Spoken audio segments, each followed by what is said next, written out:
Last class we were doing maxima minimum, definitely उसमें कोई doubt नहीं है। मैक्सिमा मिनिमा में क्या कर रहे थे इसको जरूर हम लोग देख लेते हैं, और कहाँ तक गए थे इसको देख लेते हैं। तो हम लोग मैक्सिमा मिनिमा को शुरू से रिवाइज कर लेते हैं एक बार। ये लास्ट क्वेश्चन था जो मोनोटोनिसिटी पे अपन ने डिस्कस किया था। ये एक क्वेश्चन था, यहाँ से हमने मैक्सिमा मिनिमा स्टार्ट किया था। तो सबसे पहले हमने डेफिनेशन समझी थी कि what do we mean by the local maxima and local minima. Local maxima और लोकल मिनिमा का मतलब क्या होता है, सबसे पहले तो ये सीखा था हमने अपनी स्लाइड में कि अगर अराउंड में सबसे बड़ी वैल्यू है तो उसको बोलेंगे हम मैक्सिमा, और अगर नेबरहुड में सबसे छोटी वैल्यू है तो उसको हम लोग बोलेंगे मिनिमा। ठीक है, मैक्सिमा मिनिमा के कुछ एग्जांपल देखे थे based on the definition only. चलो, how to check minima and minima at maxima and minima at the extreme point. A और बी पे हम लोग कैसे चेक करेंगे? तो ए और बी पे सिर्फ हम वन साइडेड चेक करते हैं कि वन साइडेड क्या सीन चल रहा है मैक्सिमा और मिनिमा का, है ना। एक्सट्रीम कंडीशन पे जैसे ए है तो ए के लिए हम लोगों ने चूज किया था, ए के लिए हम लोग आरएचएस वाली साइड चूज करते थे, और बी के लिए हम एलएचएल वाली साइड को देखते थे, और हम जज करते थे कि मैक्सिमा है कि मिनिमा है। ठीक है, ग्लोबल मैक्सिमा मिनिमा का कॉन्सेप्ट देख लिया था। जो सबसे बड़ी वैल्यू थी उसको ग्लोबल मैक्सिमा मिनिमा बोला था थ्रू आउट द रेंज, और सबसे छोटी थी उसको ग्लोबल मिनिमा बोला था। उसकी डेफिनेशन लिख ली थी हम। साइन एक्स के कुछ एग्जांपल देख लिए थे मैक्सिमा मिनिमा के, लोकल मैक्सिमा लोकल मिनिमा के। सेम रेंज में यहाँ भी देखे थे। क्रिटिकल पॉइंट के बारे में बात करी थी। ये एक इंपॉर्टेंट चीज है आपके लिए, आपको याद भी रखनी है इसको, कि critical points are the points where F dash X is equal to zero, जहां पे डिफरेंशिएशन या तो जीरो हो, या तो एफ डैश एक्स क्या हो, डिफाइन ना हो, डज नॉट एग्जिस्ट हो। ठीक है, डज नॉट एग्जिस्ट हो, and values of X are called the critical points. और क्रिटिकल पॉइंट्स में एक ये कंडीशन भी हम लोगों ने देखी थी कि बहुत इंपॉर्टेंट कंडीशन है। वो कंडीशन थी ये वाली कि जो क्रिटिकल पॉइंट्स होने वाले हैं वो सारे हमेशा ए टू बी ओपन ब्रैकेट में लाई करेंगे। एक्सट्रीम के लिए हम क्रिटिकल पॉइंट एक्सट्रीम वैल्यूज को नहीं बोलेंगे। एक्सट्रीम पॉइंट पे अगर हमको जब भी मैक्सिमम मिनिमा चेक करना होगा तो जो हमारी बेसिक डेफिनेशन है उसके बेसिस पे हम लोग चेक करेंगे। और ये maxima minima in an interval हम लोगों ने देखा था कि इन एन इंटरवल हमको कैसे पता चलेगा किस पॉइंट पे हम मैक्सिमा या मिनिमा को चेक करें। तो क्लियरली बोल रहा था कि या तो क्रिटिकल पॉइंट्स हो या तो बाउंड्री पॉइंट्स हो, उस पॉइंट्स पे ही आपको चेक करना है। मैक्सिमम और मिनिमा इनमें से ही किसी पॉइंट पे मिलेगा, इसके अलावा किसी पॉइंट पे नहीं मिलेगा। क्रिटिकल पॉइंट अगेन इंपॉर्टेंट हो गया, इसीलिए यहाँ पे क्रिटिकल पॉइंट क्या था? क्रिटिकल पॉइंट था कि या तो एफ डैश एक्स जीरो हो, मतलब द डिफरेंशिएशन इज जीरो, और या डज नॉट एग्जिस्ट होता हो। अब एफ डैश एक्स जीरो क्यों हो? तो एफ डैश एक्स जीरो कब होता है? एफ डैश एक्स जीरो जब होता है बेटा, जब कोई भी जैसे कर्व बन रहा है, तो एफ डैश एक्स जीरो होने का मतलब क्या होता है? एफ डैश एक्स जीरो होने का मतलब ये है कि उस पॉइंट पे जो टेंजेंट ड्रॉ हो रही है that is parallel to x axis, that is parallel to x axis. अगर parallel to x axis tangent आ रही है तो वो भाई मैक्सिमा मिनिमा की कंडीशन में आती है। जैसे कि इस पॉइंट पे मैक्सिमा है इसीलिए पैरेलल टू एक्स एक्सिस आ रही है, इसमें मिनिमा है इसीलिए पैरेलल टू एक्स आ रही है। इसीलिए ये F dash X equal to zero एक बहुत इंपॉर्टेंट पॉइंट हो जाता है अपने मैक्सिमा मिनिमा को चेक करने का। बट अगेन, हर एक एफ डैश एक्स जहां पे जीरो होता है वहां पे मैक्सिमा होगा या मिनिमा होगा ये कंपलसरी नहीं है। इसके बारे में हमने बात नहीं करी है। हमने सिर्फ ये बात करी है कि क्रिटिकल पॉइंट्स क्या होते हैं और हमको मैक्सिमा मिनिमा चेक करना है। तो हम किन पॉइंट पे चेक करेंगे? उन पॉइंट पे मैक्सिमा होगा या मिनिमा होगा, या हो सकता है दोनों ना हो। सारी कंडीशंस पॉसिबल है। ये चेक करने की चेक करने के लिए बताया है मैंने लास्ट क्लास में अभी तक कि भाई इन पॉइंट पे हम लोग चेक करेंगे। चेक करके रिजल्ट क्या आएगा, रिजल्ट के बारे में अभी कुछ भी बात नहीं करी है कि मैक्सिमा है तो क्या कंडीशन बनती है, मिनिमा है तो क्या कंडीशन बनती है, या दोनों नहीं है तो क्या कंडीशन बनती है। ठीक है, कुछ एग्जांपल देख लिए थे हमने। F x is equal to mod of X के, मॉड ऑफ एक्स में हमने देखा था कि एक्स इक्वल टू जीरो पे नॉट डिफरेंशिएबल है, और एक्स इक्वल टू जीरो पे मिनिमा आता है। ठीक है, mod of L N X भी हमने देखा था, और मैंने ये भी बताया था कि जो भी मॉड फंक्शन है, जहां भी मॉड लगा हुआ है वहां पे जहां पे वो मॉड के अंदर वाली क्वांटिटी जीरो होती है, ये यहाँ पे जो एल एन एक्स है ये जहाँ पे जीरो होगा, ये एल एन एक्स जहाँ पे जीरो होगा वहां पे मैक्सिमा मिनिमा आना है ना। अनटिल एंड अनलेस वो फंक्शन कांस्टेंट होके जीरो ना हो जाए, अदरवाइज मैक्सिमा मिनिमा आना है। क्योंकि मॉड जो होता है वो क्या करता है, नेगेटिव को पॉजिटिव बनाता है, और जब नेगेटिव को पॉजिटिव बनाता है, जब नेगेटिव का पॉजिटिव बनाता है तो डेफिनेटली वहां पे मिनिमा आने के चांसेस बहुत ज्यादा बन जाते हैं। ठीक है, क्रिटिकल पॉइंट एक बार और रिवाइज करवा देता हूं। मैक्सिमा मिनिमा है तो वो आज की क्लास में पढ़ेंगे बेटा। अभी तक मैं एक बार और आपको सारी चीजें बता देता हूँ लाइन से अपन ने क्या करी। इसीलिए इसीलिए मैंने पूरा रिवाइज करवाया। जनरली मैं करवाता नहीं हूँ बट आज मैंने इसीलिए रिवाइज करवाया है क्योंकि अब आगे की जो कहानी है वो इस पे डिपेंडेंट है। हमने क्या पढ़ लिया मैक्सिमा मिनिमा के बारे में? हम लोगों ने पढ़ लिया कि भाई लोकल मैक्सिमा लोकल मिनिमा की डेफिनेशन क्या होती है। ठीक है, लोकल मैक्सिमा और लोकल मिनिमा की डेफिनेशन क्या होती है। ग्राफ की हेल्प से हमने सीख लिया कि मैक्सिमा मिनिमा किस तरीके से वो डेफिनेशन पे बेस्ड अगर क्वेश्चन आ रहे हैं तो लग जाएंगे। और वो डेफिनेशन ऐसी है कि वो फंक्शन वहां पे डिफरेंशिएबल हो, कंटिन्यूअस हो या नहीं हो, फर्क नहीं पड़ता। हमको वो डेफिनेशन हमेशा बता देगी कि मैक्सिमा है कि मिनिमा है। ठीक है, दूसरी चीज हमने देखा कि किसी इंटरवल में अगर आपको मैक्सिमा मिनिमा चेक करना है तो आप किस तरीके से चेक करोगे। और सॉरी, किसी इंटरवल में अगर आपको ग्लोबल मैक्सिमा और मिनिमा चेक करना है तो ग्लोबल मैक्सिमा और ग्लोबल मिनिमा आप किस तरीके से आइडेंटिफाई करोगे। फिर आपने ये देख लिया कि किसी भी इंटरवल के एक्सट्रीम वैल्यूज पे मैक्सिमा मिनिमा किस तरीके से जज करोगे। ये बेसिक पॉइंट्स की बात हो गई। फिर हमने बोला कि किसी इंटरवल पे अगर आपको जज करना है तो ग्लोबल मैक्सिमा मिनिमा का तो अपना कॉन्सेप्ट आ गया। जैसे ग्लोबल मैक्सिमा मिनिमा का कॉन्सेप्ट आ गया अपनी X belongs to A to B में। बट ए टू बी में आपको मैक्सिमा मिनिमा चेक करना है कि आपको सपना थोड़ी आएगा किस पॉइंट पे मैक्सिमा है किस पॉइंट पे मिनिमा है। तो उस चीज को बताने के लिए हमने क्रिटिकल पॉइंट्स डिफाइन किए। क्रिटिकल पॉइंट्स वो पॉइंट हो गए जहां पे या तो ध्यान देना, या तो एफ डैश एक्स जीरो आ जाए या फिर F dash x does not exist हो। ऐसे पॉइंट पूरी रेंज में ओपन ब्रैकेट है ना, ये यहाँ पे भी ध्यान देना, open bracket A to B में जहां पे या तो एफ डैश एक्स जीरो हो जाए, मतलब the slope of the tangent at that particular point zero आ जाए, वो पॉइंट एक क्रिटिकल पॉइंट होगा। और एक क्रिटिकल पॉइंट वो भी होंगे जहां पे F dash x does not exist होती हो, मतलब जहां पे आपकी फंक्शन डिफरेंशिएबल नहीं हो। तो ये दो केसेस हो जाएंगे एक जैसे, ये दोनों केसेस हो गए। या फिर हमने एक मॉडेक्स का केस देखा। मॉडेक्स के केस में आप देखोगे तो यहाँ पे जो एक्स इक्वल टू जीरो पे फंक्शन डिफरेंशिएबल नहीं होता है। तो ये जितने भी पॉइंट आपको एक पर्टिकुलर रेंज में आ रहे हैं ए टू बी के बीच में, वो सारे पॉइंट आइडेंटिफाई कर लेने हैं ना। ये आइडेंटिफाई करना टफ नहीं है क्योंकि आपको पता है एफ जीरो कहाँ पे होगा, ये तो आप डायरेक्टली निकाल सकते हो, अभी निकालेंगे आज की क्लास में। डज नॉट एग्जिस्ट करना भी आपको पता चली जाएगा कि आपको ये आइडिया लगाना पड़ेगा कि फंक्शन डिफरेंशिएबल किस पॉइंट्स पे नहीं। तो ये दो पॉइंट, ये दो टाइप के पॉइंट निकल जाएंगे, वो क्रिटिकल पॉइंट हो जाएंगे। फिर अब हमसे जो पॉइंट था, हमारा मेन पॉइंट था कि maxima minima in an interval हमको चेक कैसे करना है। तो हम उन पॉइंट पे चेक करेंगे जो कि सारे क्रिटिकल पॉइंट्स होंगे। तो हम मैक्सिमा मिनिमा किस पॉइंट पे चेक करेंगे? एक तो क्रिटिकल पॉइंट पे चेक करेंगे और एक बाउंड्री वैल्यूज पे चेक करेंगे। ठीक है, ये पॉइंट हमने देखा था, मॉड एक्स का ग्राफ देख लिया था, इसमें भी critical point X equal to zero था आपके पास, यहाँ पे आ गया था। ठीक है, एल एन एक्स का चेक कर लिया था, X is equal to one पे आ गया था। और ये दो, एक एग्जांपल और देखा था मॉड का, और ये बताया था कि जहां पे ये मॉड जीरो हो रहा है, एक ये वाला पॉइंट था और एक ये वाला पॉइंट था, ये और एक ये वाला पॉइंट था। तो ये वाले जो दोनों पॉइंट थे, ये वाला पॉइंट और ये वाला पॉइंट जहां पे फंक्शन डिफरेंशिएबल नहीं था, और ये वाला पॉइंट जो फंक्शन डिफरेंशिएबल था बट स्लोप उसकी क्या थी? जीरो थी, टेंजेंट पैरेलल। तो ऐसे तीन क्रिटिकल पॉइंट इसमें निकल गए थे। एक X is equal to three by two निकल गया था जहां पे एफ डैश जीरो था, और X is equal to zero और थ्री निकल गया था जहां पे टेंजेंट ही नहीं बन रही थी, मतलब फंक्शन डिफरेंशिएबल नहीं था। ठीक है, चलो तो अभी क्लियर है, अब बढ़ जाऊं मैं आगे।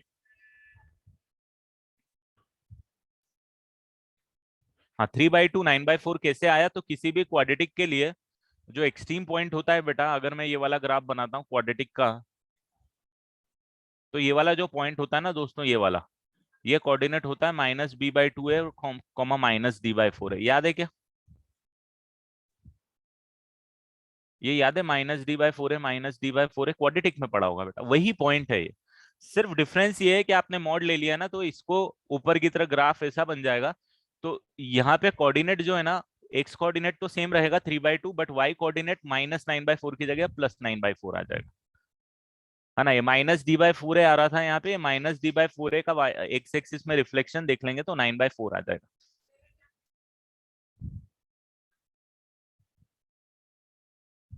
ओके,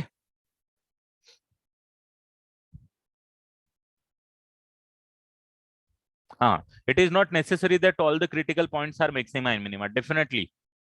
और उसको हम आगे पढ़ेंगे आज। चलो, यहां तक सबको क्लियर हो गया? कोई भूला तो नहीं है? बढ़ जाए आगे अपन।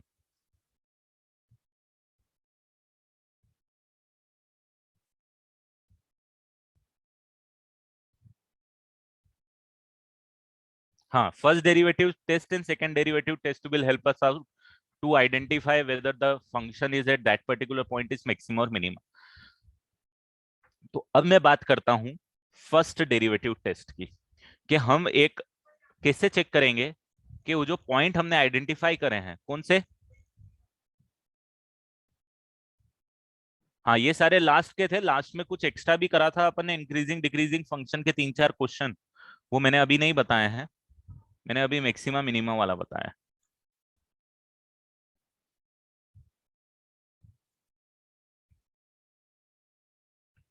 फर्स्ट डेरिवेटिव टेस्ट के बारे में बात करेंगे। Now we know at which point we need to check maxima and minima. ठीक है, लोकल मैक्सिमा एंड मिनिमा को किस पॉइंट पे चेक करेंगे वो आइडेंटिफाई कर चुके हैं। अब हम फर्स्ट डेरिवेटिव टेस्ट में ये चेक करेंगे कि भाई के उस पॉइंट पे मैक्सिमा है कि मिनिमा है या फिर कुछ भी नहीं।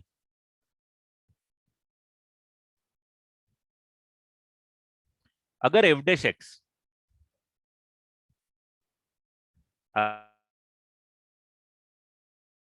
अपनी साइन चेंज कर रहा है,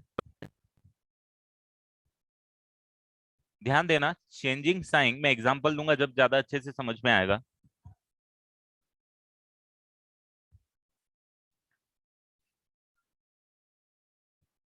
changing sign from negative to positive, from negative to positive, मैं बताऊंगा बेटा, थोड़ा सा वेट कर लो। From negative to positive at x is equal to a, x equal to a पे नेगेटिव से पॉजिटिव की तरफ अगर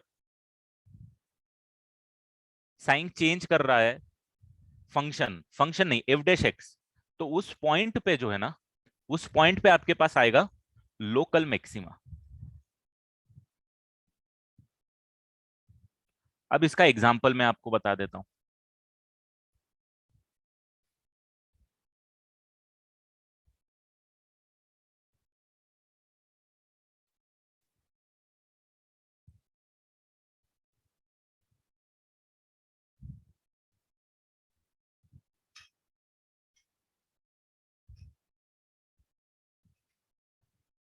एक सेकंड रुकना बेटा, 2 मिनट देना मेरे को।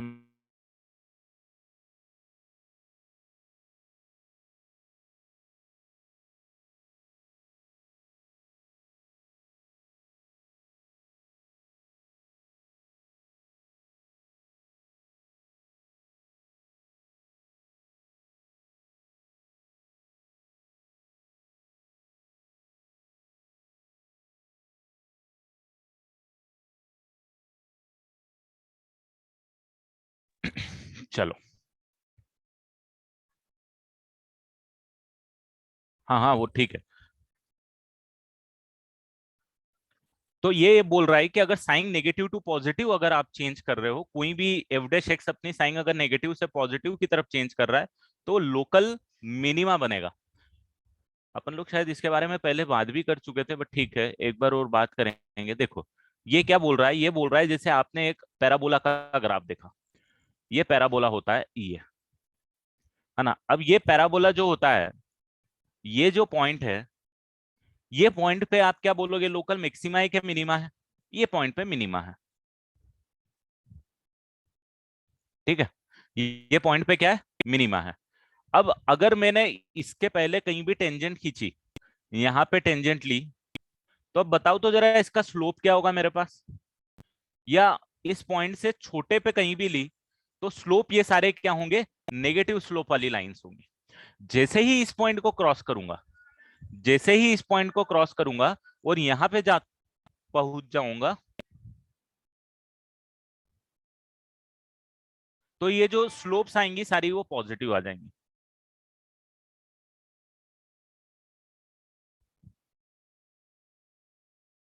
ठीक है, तो नेगेटिव से पॉजिटिव में अगर किसकी वैल्यू गई है, एफ डैश एक्स की, एफ डैश एक्स मतलब स्लोप हो गया।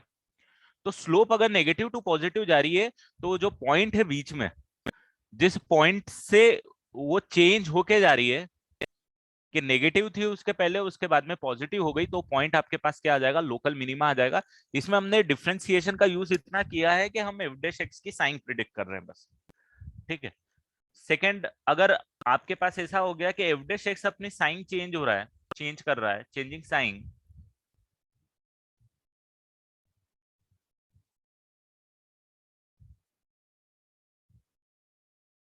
From positive to negative,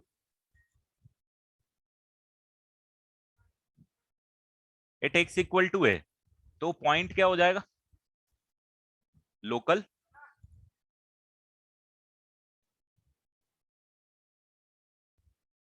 maxima आ जाएगा। अरे ठीक है। इसका मतलब कॉनकेव अपवर्ड का पैराबोला अगर आप बनाओगे, ये आपने कॉनकेव अपवर्ड का पैराबोला बनाया भाई,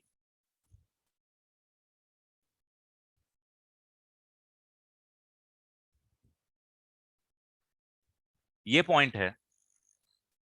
अगर इस पॉइंट के पहले आप टेंजेंट का स्लोप देखोगे, मान लो इस पॉइंट पे देखोगे या किसी भी पॉइंट पे देखोगे, तो स्लोप जो है वो क्या आता है? और इसके बाद वाले पॉइंट पे जब आप देखोगे, यहाँ पे कहीं पे भी आप देखोगे, तो क्या आ रहे हैं, स्लोप नेगेटिव आ रहा है। और बीच में यहाँ पे कह रहे हैं एफ डैश एक्स जीरो हो रहा है, बट ये क्रिटिकल पॉइंट तो हम आइडेंटिफाई कर ही चुके हैं, हम क्रिटिकल पॉइंट्स के लिए बात कर रहे हैं, वो पॉइंट से क्रिटिकल पॉइंट जहां पे या एफ डैश एक्स जीरो है या फिर डिफरेंशिएबल नहीं है, तो वो पॉइंट क्या आ जाएंगे आपके पास, लोकल मिनिमा या local maxima, depending negative to positive आपकी साइन चेंज हो रही है एफ डैश की, या पॉजिटिव टू नेगेटिव हो रही है। एक एग्जांपल देख लेते हैं अपन।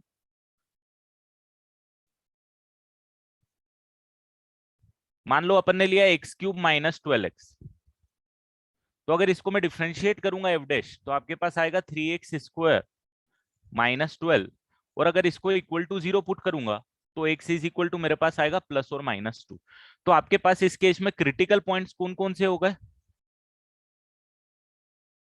क्रिटिकल पॉइंट्स आपके पास क्या हो गए, +2 हो गया और -2 हो गया, बस दो ही क्रिटिकल पॉइंट आएंगे, दो से ज्यादा नहीं आएंगे, क्योंकि जो ओरिजिनल एक्सप्रेशन है वो 3 डिग्री है, वो डिफरेंशिएबल तो हमेशा होता है। अब +2 पे अगर आप देखोगे, है ना, +2, 2 से छोटे पे, 2 से बड़े पे, भाई एफ डैश एक्स की साइन क्या है, ठीक है। और एक -2 से छोटे पे और -2 से बड़े पे भी देख लो कि एफ डैश एक्स की साइन क्या है। अब आपके पास एक्सप्रेशन क्या है, ये वाला है।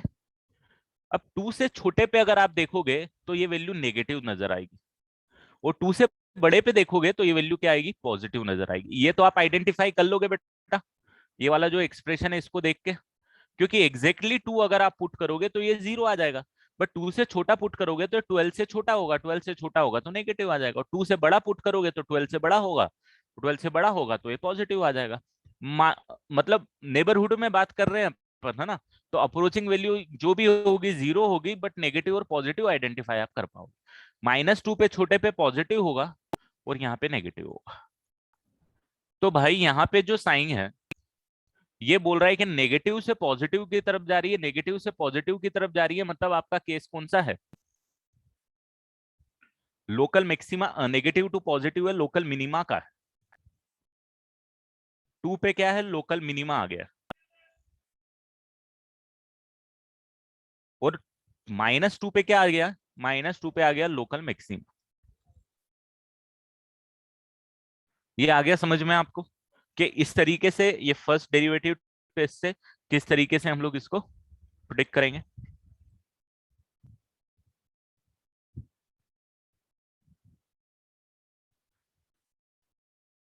ठीक है। ये बेसिक एक एग्जांपल लिया है मैंने कि आपको कॉन्सेप्ट समझ में आ गया भैया। अगर एफ डैश एक साइन चेंज नहीं करेगा तो क्या होगा, it is not changing its sign.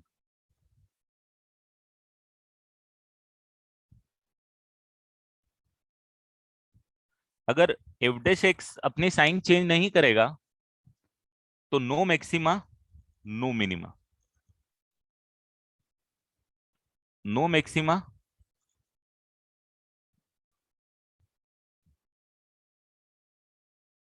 हाँ बिल्कुल बनाएंगे अपन। अगर एफ डैश एक्स अपनी साइन चेंज नहीं करेगा तो जरा बताओ तो क्या होता हुआ रहेगा। मोनोटोनस ग्राफ आएगा, कांस्टेंट फंक्शन नहीं बेटा, मोनोटोनस ग्राफ आएगा। नॉट ए स्ट्रेट लाइन, जरूरी नहीं है। एग्जांपल ले लो इसका, बहुत प्यारा एग्जांपल लूंगा जिसको पहले भी ले चुका हूं। राइट, सेकंड डेरिवेटिव टेस्ट पे आऊंगा बेटा। एक्स क्यूब का एग्जांपल ले लो यार दोस्त, बिल्कुल साकेत ने पकड़ ही लिया।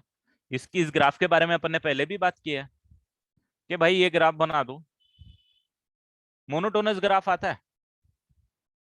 और हमने जब इसको चेक भी किया था ना, तो आप इसको ध्यान दो, मैंने चेक करने के लिए कराया क्या था इसमें।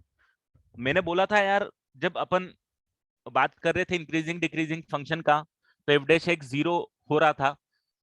और मैंने बोला भी था कि यार ऐसा कोई भी सीन में आप देखो कि उस पॉइंट के पीछे और उस पॉइंट के पहले एफ डैश की साइन चेंज हो रही है कि नहीं हो रही है। अगर नहीं हो रही है, अगर नहीं हो रही है तो वो मोनोटोनिसिटी मेंटेन कर लेगा ग्राफ अपना। अब वो स्ट्रिक्टली इंक्रीजिंग भी हो सकता है, स्ट्रिक्टली डिक्रीजिंग भी हो सकता है। अब जहां स्ट्रिक्टली इंक्रीजिंग या स्ट्रिक्टली डिक्रीजिंग आ गया तो मैक्सिमम मिनिमा का सवाल ही नहीं उठता भाई। राइट, तो कहीं ना कहीं उससे रिलेट आप यहाँ पे कर सकते हो। मैक्सिमम मिनिमा तो जब भी आएगा जब मोनोटोनिसिटी नहीं होगी ग्राफ की। अगर मोनोटोनस ग्राफ है तो मैक्सिमम मिनिमा का सवाल ही नहीं उठता। दोनों आपस में रिलेटेड है लॉजिक से। तो ये समझ में आ गया फर्स्ट डेरिवेटिव टेस्ट आप लोगों को कैसे चेक कराता है। Strictly increasing and strictly decreasing, yes Kshitij. अलग अलग बुक में अलग अलग कंफ्यूजन मिलेंगे। मैंने आपको जब मोनोटोनस बताया भी था, मैंने आपको बताया था यार ये राइटर राइटर ना बहुत गेम करते हैं। आप सिंगेज उठाओगे तो अलग मिलेगा, आप शायद अपना बुकलेट उठाओगे तो अलग मिलेगा। अब हम लोग अपने बुकलेट के हिसाब से ही गए हैं, तो मोनोटोनस को हमने मेंटेन किया है कि मोनोटोनस जब भी आ रहा है इधर स्ट्रिक्टली इंक्रीजिंग या स्ट्रिक्टली डिक्रीजिंग का केस लिया है। ठीक है, आपको अदर मतलब डिफरेंट बुक्स में डिफरेंट कंस्ट्रेंट मिलता है, उस पार्ट में कंफ्यूजन होता है थोड़ा सा। तो ये फर्स्ट डेरिवेटिव टेस्ट आपको समझ में आ गया पूरा।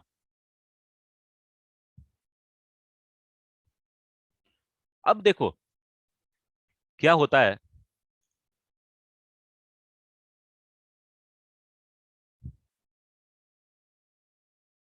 एक क्वेश्चन और कर लो आप लोग। F x is equal to X cube plus X square minus 10x है भाई। जब x जो है ना वो 0 से छोटा है, और x जब 0 या 0 से बड़ा है, तो क्या होगा, तो ग्राफ जो है वो 3 sin x है। अब जरा मुझे ये बता दो कि इस ग्राफ में लोकल मैक्सिमा और लोकल मिनिमा का सीन क्या बनेगा।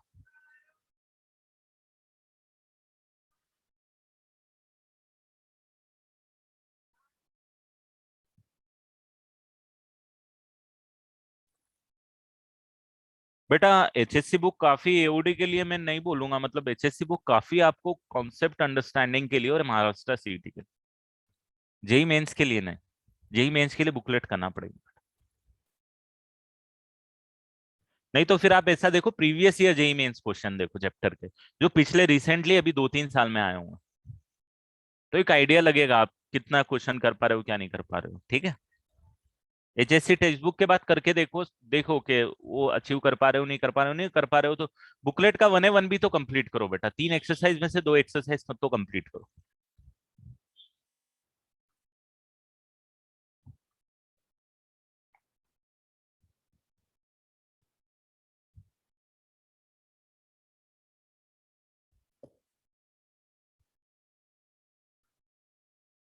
बट हाँ, कॉन्सेप्चुअली आपको वीक नहीं होना है, मतलब मैक्सिमम मिनिमा अगर पता है तो कॉन्सेप्ट सारे पता हो। देखो सॉल्विंग क्वेश्चन की कितनी भी डिफिकल्ट आ सकती है, उसमें कंस्टेंट नहीं होता है पेपर में, बट कॉन्सेप्ट एटलीस्ट आपको पता रहे ताकि इजी क्वेश्चन आपसे हो जाए। चलो तो इसके बारे में बात करेंगे यार। तो ये ग्राफ बोलेगा देखो यार, एक्स इज इक्वल टू 3 पे, एक्स इज इक्वल टू 0 पे ये गेम कर रहा है, और ये 3 sin x करके उस टाइप से बढ़ जाएगा। इसमें तो मेरे को सोचने की जरूरत ही नहीं। ये ग्राफ यहाँ तो बन जाएगा, ये मैक्सिमम वैल्यू आपको आती नजर आएगी 3, और ये वैल्यू यहाँ पे वैल्यू नजर आएगी आपके पास -3। ये ग्राफ तो पक्का है कि इस टाइप से बनेगा। इसमें आपको टेंशन की जरूरत भी नहीं है, आपको पॉइंट भी पता है भाई कि ये पाई पाई है। मैक्सिमा आएगा यहाँ पे पॉजिटिव वैल्यूज के लिए पाई/2 पे, मिनिमा आएगा आपके पास 3 पाई/2 पे। 5 पाई बाई 2 पे। तो पाई बाई 2 के ऑड मल्टीपल्स पे मैक्सिमा या मिनिमा नजर आएगा, डिपेंडिंग वो कौन सा मल्टीपल है, मैक्सिमा आएगा या मिनिमा आएगा। अब आप बात करेंगे इस वाले फंक्शन की, तो ये वाले फंक्शन को हम डिफरेंशिएट करते हैं, we will get 3x² plus 2x minus 10। सबसे पहले तो आप इसमें कंटिन्यूटी की बात करो, क्या ये x=0 पे कंटिन्यूअस है फंक्शन?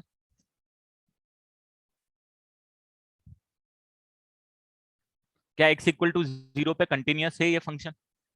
यस, कंटिन्यूअस है। x=0 पे इसकी वैल्यू 0 आ रही है, x 0 पॉजिटिव पे भी 0 आ रही है और 0 नेगेटिव पे भी। आप ये वाला पूरा एक्सप्रेशन देखोगे दोस्तों, तो x=0 पे 0 ही आएगी। ये फंक्शन कंटिन्यूअस तो है।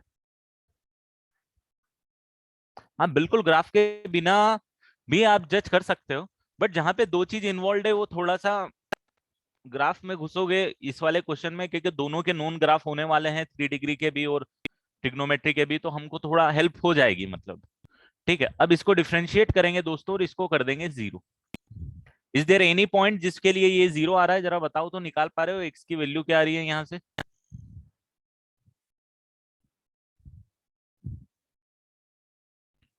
एक्स की कोई रियल वैल्यू तो आ ही रही होगी यार यहाँ से। D greater than equal to 0 आ रहा है। 4 + 40 + 120 124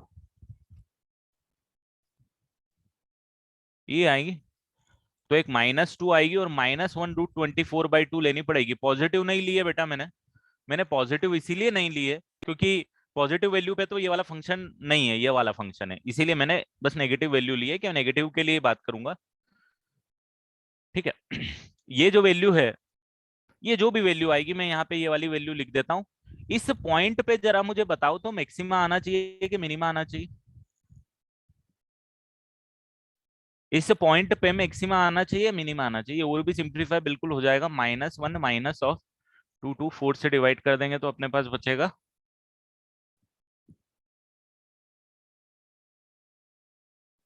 कुछ इस टाइप का डेंजर नंबर आएगा, √31। अब मुझे ये बताओ कि इस पॉइंट पे मैक्सिमा आना चाहिए या मिनिमा आना चाहिए? तो यहाँ पे एक बहुत इंपॉर्टेंट चीज है बेटा, यहाँ पे एक इंपॉर्टेंट चीज है, इस ग्राफ के बारे में मैं थोड़ा सा बात भी करना चाहूंगा आपके साथ। इंपॉर्टेंट है, 3 डिग्री काफी हेवली यूज होता है। देखो ये वाला जो ग्राफ है ना, इसकी रेंज क्या होती है आप बता पाओगे क्या मुझे? इसकी रेंज क्या होगी? What is the range of this 3 degree का? नॉर्मल सेंस में बात करेंगे। अच्छा, डिनोमिनेटर में 6 आएगा, करेक्ट। ये भाई साहब 6 है, यहाँ पे 3 आएगा, करेक्ट।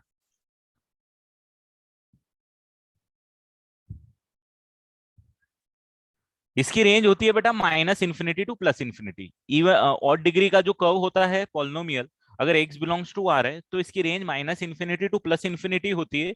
और आपको ये पता होना चाहिए कि जब x टेंडिंग्स टू -∞ है ना, तो ये फंक्शन जो है ना, 3 degree curve will tends to -∞। और जब x टेंडिंग्स टू +∞ है तो this curve will tends to +∞। क्यों ऐसा हो रहा है वो भी मैं बताता हूं। The reason for this is this, x³ का कोएफिशिएंट अगर पॉजिटिव है तो ये वाला सीन बनता है जो मैंने लिखा है। अगर x³ का कोएफिशिएंट नेगेटिव होता तो इसका ऑपोजिट केस बनता, कि x जब -∞ पे टेंड कर रहा है तो फंक्शन पॉजिटिव इन्फिनिटी पे टेंड करता, और एक जब +∞ पे तो फंक्शन -∞ पे। ये कौन बताता है? ये x³ का कोएफिशिएंट बताता है। जैसे जब आप क्वाड्रेटिक बनाते हो तो पैराबोला अपवर्ड होता है या पैराबोला डाउनवर्ड होता है, ये कोएफिशिएंट ऑफ x² बताता है। सिमिलरली किसी भी पॉलिनोमियल में जो हाईएस्ट डिग्री टर्म होती है ना बेटा, इसका इंपॉर्टेंस सबसे ज्यादा होता है, इसका इंपॉर्टेंट सबसे ज्यादा होता है। या फिर मैं आपको इस केस में ये बता देता हूं, ये ax³ + bx² + cx + d का केस कर लेते हैं अपन इनफैक्ट। और यहाँ नहीं, हम यही लिख देते हैं कि ये पूरा, आप इसको आगे से इसमें आपको दिक्कत नहीं आए, कि ये जो है अगर ax³ है +bx² है +cx है +d है, ये 3 डिग्री कर्व जो है, ये 3 डिग्री कर्व में अगर इसकी रेंज तो हमेशा -∞ टू +∞ हो, कुछ कुछ भी हो, डजेंट मैटर। एक ग्रेटर देन 0 है तो ये वाला सीन बनता है, और a जब <0 होता है तो जस्ट इसके ऑपोजिट वाला सीन बनता है, कि a जब, ये आप लिमिट से निकाल सकते हो, खैर लिमिट के फंडे हैं अपने, बट ठीक है मैं अभी आपको बता रहा हूँ कि x टेंडिंग्स टू जब -∞ है तो ये प्लस इन्फिनिटी को टेंड करता है, और एक्स टेंडिंग टू जब प्लस इन्फिनिटी होता है ये माइनस इन्फिनिटी को टेंड करता है। ठीक है, कुछ इस टाइप का नेचर होता है। और इसका मैं ग्राफ भी आपको बता देता हूँ कि 3 डिग्री का जब आप ग्राफ बनाते हो तो जैसे आपने एक्स क्यूब का ग्राफ बनाया, एक्स क्यूब भी 3 डिग्री कर्व है, ये बनता है, ये एक्स क्यूब का ग्राफ बनता है। और माइनस एक्स क्यूब का आप बनाओगे तो जस्ट ऑपोजिट बन जाएगा, ये बन जाएगा। तो आप देखो ये जब प्लस इन्फिनिटी पे अचीव हो रहा है वैल्यू प्लस इन्फिनिटी पे अचीव हो रही है, ये माइनस इन्फिनिटी पे अचीव हो रहा है, ये माइनस इन्फिनिटी पे जा रही है। ये जब माइनस इन्फिनिटी पे जा रहा है तो ये वैल्यू यहाँ पे प्लस इन्फिनिटी पे जा रही है, क्योंकि एक्स क्यूब का कोएफिशिएंट नेगेटिव है। यहाँ पे जब वैल्यू प्लस इन्फिनिटी पे जा रही है तो ये नेगेटिव। सिमिलरली ग्राफ में कुछ इस टाइप के भी मिलेंगे आपको, जैसे ये मिल गया, या फिर ग्राफ आपके पास ये मिल गया। इन दोनों ग्राफ में डिफरेंस यही है कि इसमें जो कोएफिशिएंट है वो नेगेटिव होगा, इसमें जो कोएफिशिएंट है एक्स क्यूब का वो पॉजिटिव होगा। क्यों? क्योंकि जब माइनस इन्फिनिटी पे जा रही है तो वैल्यू प्लस इन्फिनिटी पे जा रही है, उल्टा चल रहा है ये। और जब प्लस इन्फिनिटी पे जा रही है तो वैल्यू माइनस इन्फिनिटी पे जा रही है। यहाँ पे सिस्टमेटिक है कि भाई अगर माइनस इन्फिनिटी पे वैल्यू जा रही है तो वैल्यू भी माइनस इन्फिनिटी पे जाएगी, और अगर एक्स प्लस इन्फिनिटी पे जा रहा है तो यहाँ वैल्यू भी प्लस इन्फिनिटी। सिर्फ इन ये सारे 3 डिग्री के ग्राफ है, इसमें मैक्सिमम मिनिमा भी मिल रहे हैं नीचे वाले दो में, ऊपर वाले में नहीं मिल रहे। कभी कभी ग्राफ ऐसे भी चले जाते हैं। इसमें भी मैक्सिमम मिनिमा 2 पॉइंट पे मिलता हुआ नजर आएगा आपको, इन दो पे मैक्सिमम मिनिमा आएगा, बट इसमें रूट एक होगा, इसका एक रियल रूट होगा। इसके भी रियल रूट इन दोनों के एक्स क्यूब और माइनस एक्स क्यूब के एक ही होंगे, बट इसके 3 हो जाएंगे। तो मतलब ये सारी चीजें जो है ना, जब भी आप ग्राफ बनाओगे ये अपने आप में एक रोल प्ले कर देंगी। ठीक है, ये अपने आप में क्या होंगी, रोल प्ले करेंगी कि भाई के मैक्सिमम मिनिमा कितने पॉइंट पे आ रहा है, या मैक्सिमम मिनिमा आ ही नहीं रहा है, कितने रूट आ रहे हैं, 3 डिग्री का है तो कितने रूट आ रहे हैं, एक रूट आ रहा है या 3 रूट आ रहा है। और ये भी आपको पता होगा, ये आपको पता भी होना चाहिए वैसे तो, अब आपके लिए कोई बड़ी बात नहीं है कि, बट अगर 3 डिग्री क्यूबिक इक्वेशन है, 3 डिग्री अगर क्यूबिक है तो एटलीस्ट वन रियल रूट तो होता ही होता है उसका, एटलीस्ट वन रियल रूट तो होता ही होता है।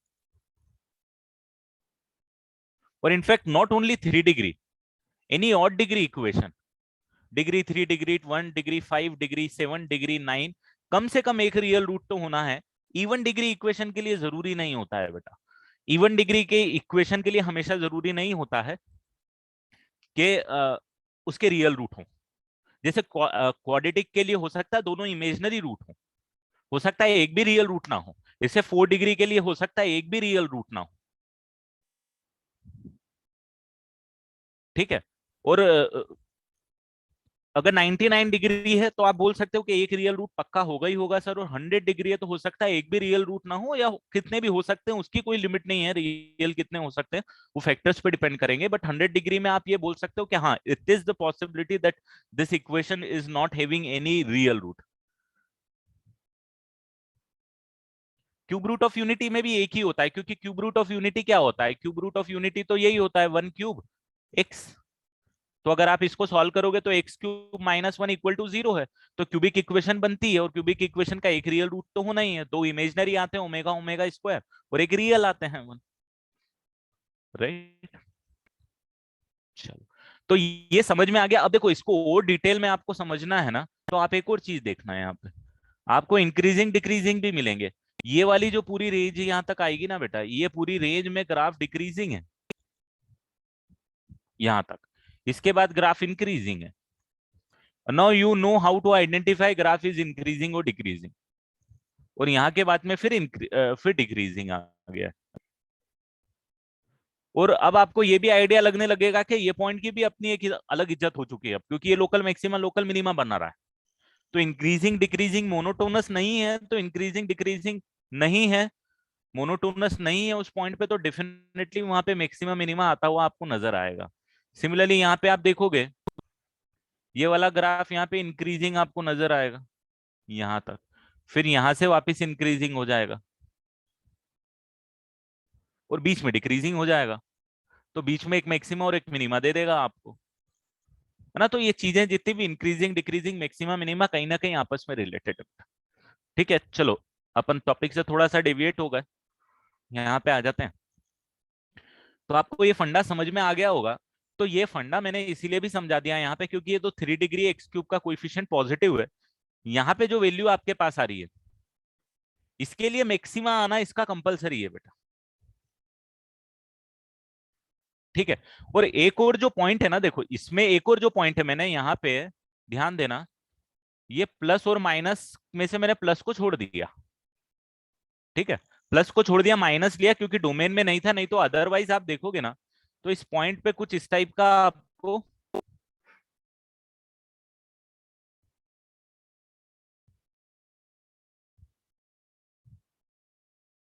हाँ अब ये भी देखना पड़ेगा कि आपको वैल्यू पॉजिटिव आएगी या नेगेटिव आएगी इस पॉइंट।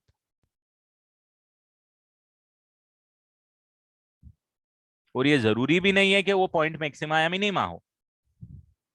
तो ये थोड़ा सा अपने लिए पंगे वाली बात हो जाएगी, क्योंकि नंबर डिफिकल्ट है। देखो इसमें पॉसिबिलिटी क्या हो सकती है, पॉसिबिलिटी ये हो सकती है ना, मैं पॉसिबिलिटी बना रहा हूं अलग अलग, है ना। एक पॉसिबिलिटी ये हो सकती है, ये भी 3 डिग्री का ग्राफ हो जाएगा और यहाँ पे डीवाई बाई डी एक्स 0 हो जाएगा, जैसे एक्स क्यूब में होता है। या फिर एक पॉसिबिलिटी ये भी हो सकती है,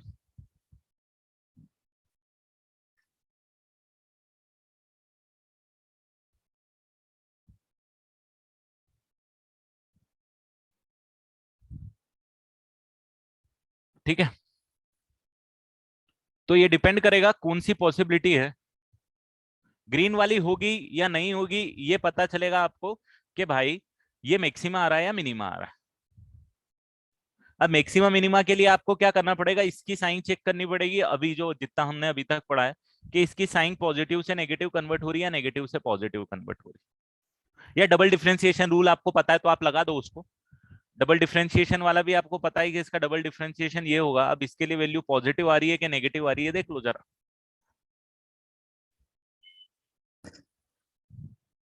नेगेटिव आएगी तो मैक्सिमा आना है, और वैल्यू भी,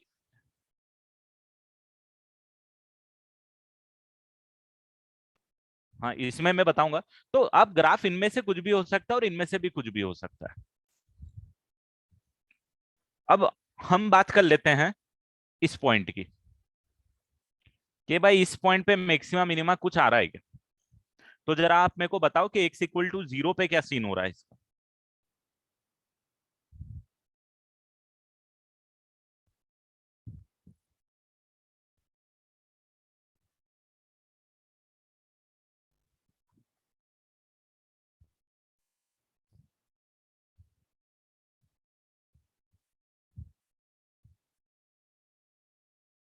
नहीं हो सकता है साकेत नेक्स्ट क्रिटिकल पॉइंट पे भी ना आए, पॉसिबिलिटी सारी होती है। बट मुझे तो ये बताओ, अभी वो तो ठीक है। अरे ये क्वेश्चन ऐसा था ही नहीं, ये तो मैंने एनालिसिस के लिए बता दिया था। क्वेश्चन सिर्फ ये है, जहां पे से क्वेश्चन है आपकी बुकलेट से ही उठा रहा हूं मैं सारे क्वेश्चन। ये सिर्फ ये पूछ रहे थे कि एक्स इक्वल टू 0 पे मैक्सिमा है कि मिनिमा है, भाई साहब ये बताओ आप। तो मेन क्वेश्चन हमारा इस पे ही था। तो मैंने ठीक है वो क्यूबिक आ गया तो मैंने बोला आज नहीं तो कल आपको बताना ही था।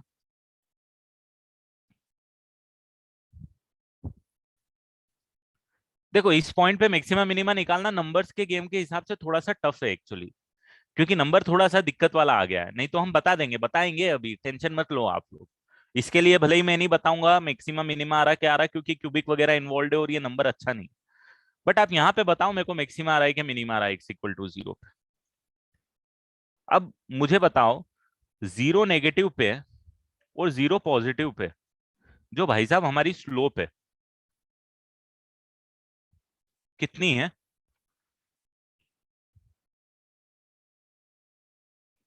-10 है, इसमें तो किसी को डाउट नहीं है दोस्तों। इसके अंदर एक 0 से छोटा पुट करोगे तो स्लोप कितनी आएगी, मैंने आपको बताया था differentiation with the help of, मतलब differentiability with the help of differentiation. तो इसमें x इक्वल टू 0 पुट करोगे तो -10 आएगी, और 0 पॉजिटिव पुट करोगे तो ये 3 साइन एक्स को डिफरेंशिएट करोगे 3 cos x आएगी तो +3 स्लोप आएगी। तो भाई नेगेटिव से पॉजिटिव की तरफ जा रहा है। अरे नेगेटिव टू पॉजिटिव की तरफ जा रहा है तो क्या होना चाहिए? मिनिमा होना चाहिए।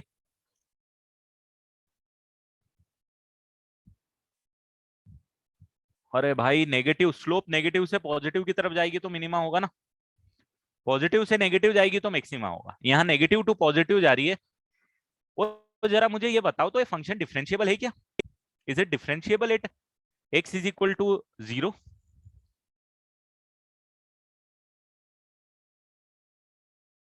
Is it differentiable at X equal to 0? नहीं, क्यों नहीं? क्योंकि सिंपल सा रीजन है। आप बोलोगे सर देखो एलएचडी ये आ रहा है और आरएचडी ये आ रहा है, दोनों बराबर है ही नहीं, एलएचडी आरएचडी अलग अलग है, फंक्शन डिफरेंशिएबल नहीं है। क्या ये क्रिटिकल पॉइंट है? Is this is a critical point? बताओ जल्दी से, क्या ये क्रिटिकल पॉइंट है? यस और नो? यस। क्यों है भाई ये क्रिटिकल पॉइंट? किस लिए है ये क्रिटिकल पॉइंट? क्योंकि एफ डैश एक्स डिफाइन नहीं है, नॉट डिफरेंशिएबल है फंक्शन। समझ में आया?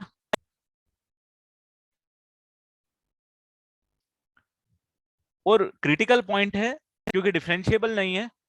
डिफरेंशिएबल क्यों नहीं है? क्योंकि हमने निकाल दिया भाई एलएचडी और आरएचडी दोनों अलग अलग आ रहे हैं, एक -10 एक +3 आ रहा है। और हमको ये भी पता है कि नेगेटिव से पॉजिटिव वैल्यू जाती है क्रिटिकल पॉइंट पे अगर स्लोप की, तो भाई वो मिनिमा होता है। +3 कैसे आया? +3 आया दोस्त, इसको डिफ्रेंशिएट कर दे यार, 3 sin x को डिफ्रेंशिएशन होता है 3 cos x, और cos x x equal to 0 put करेगा तो +3 आ जाएगा। तो आप ये ग्राफ नहीं भी बनाओगे ना, जो पूछ रहा था सर ग्राफ नहीं भी बनाएंगे तो हो जाएगा क्या, तो भाई ग्राफ नहीं भी बनाओगे ना तो आप बस इतनी सी चीजें निकाल लो जो आपको सिखाया गया है अभी तक, कि स्लोप निकाल लो, 0 से छोटे पे 0 से बड़े पे, x इक्वल टू 0 के चेक कर रहे हो, 0 क्रिटिकल पॉइंट है क्योंकि फंक्शन डिफरेंशिएबल नहीं है, और उस पर मैक्सिमा मिनिमा है, वो भी आपको ये बता देगा कि भाई नेगेटिव टू पॉजिटिव जा रहा है तो मिनिमा। ठीक है अभी? तो ये ग्राफ बिल्कुल भी नहीं सीन में लाओगे, इनफैक्ट ये पॉइंट भी कुछ सीन में नहीं लाओगे, ये पॉइंट कुछ भी सीन में मत लाओ, ये ग्राफ भी सीन में मत लाओ, तो भी आप उसको मैनेज कर लोगे। सिर्फ यही देख के कि 0 से छोटे पे स्लोप क्या है, 0 से बड़े पे स्लोप क्या है, क्या फंक्शन कंटिन्यूअस है, और आइडेंटिफाई कर लो।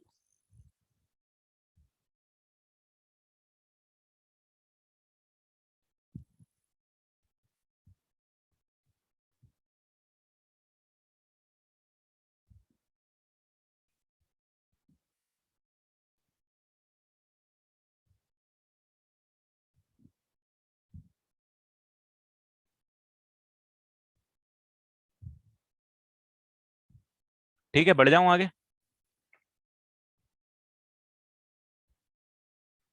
राइट, चलो बढ़ जाता हूं आगे, बहुत टाइम ले लिया इसने अपना। तो first derivative test I hope आपको समझ में आ गया।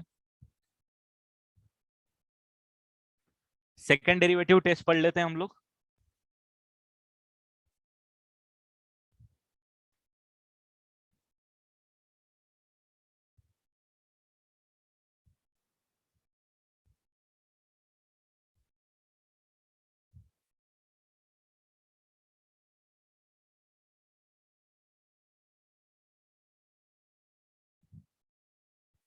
F x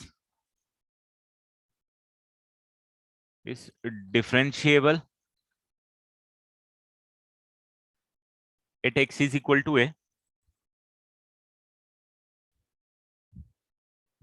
and f dash of a is equal to 0 and f double dash a exist। ठीक है, f x is differentiable at neighbourhood of x equal to a, x equal to a के आसपास differentiable function है। F dash x आपके पास 0 आ चुका है, x equal to a के लिए एफ डैश आपके पास 0 आ चुका है। F double dash x double differentiation exist करता है। हो सकता है फंक्शन में कभी कभी ना सिंगल डिफरेंशिएशन एग्जिस्ट करे और डबल डिफरेंशिएशन एग्जिस्ट ना करे, होता है ऐसा, बात करेंगे आगे केसेस लेंगे तो हम। बट अगर एफ डैश एक्स 0 है और F double dash of x अगर एग्जिस्ट करता है,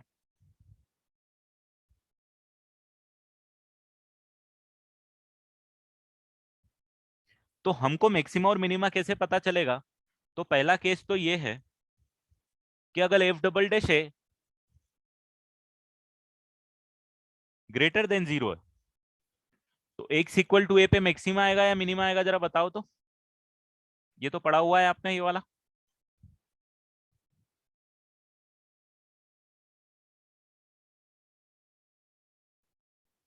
ये मिनिमा आता है और ये मैक्सिमा आता है। जस्ट ऑपोजिट टाइप की फीलिंग देता है कि अगर नेगेटिव है तो मैक्सिमा, पॉजिटिव है तो मिनिमा। ये कैसे निकालोगे आप? एफ डैश एक्स को जीरो पुट किया, निकाल लिया, एंड देन फिर आइडेंटिफाई कर रहे हो कि मिनिमा या मैक्सिमा। और थर्ड कंडीशन, मान लो एफ डबल डैश ऑफ ए भी जीरो आ गया, तो भाई ये सेकेंड डेरिवेटिव टेस्ट जो है हमारे पास, वो कुछ आउटपुट नहीं देगा।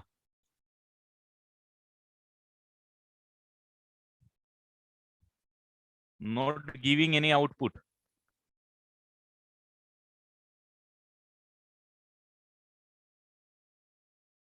केस आएंगे, जैसे एक्स क्यूब का केस आ गया। एक्स क्यूब में सेकेंड डिफरेंशिएशन भी जीरो होता है, तो आपको ये वाला डेरिवेटिव टेस्ट रिजल्ट नहीं देगा। हम आगे डेरिवेटिव टेस्ट पढ़ेंगे, एक और डेरिवेटिव टेस्ट है जिसको बोलते हैं हम nth ऑर्डर डेरिवेटिव टेस्ट, वो आपको दे देगा। तो टेंशन की बात नहीं है ऐसी कि अब क्या करेंगे, हमारे पास एक और रूल है वो दे देगा, है ना।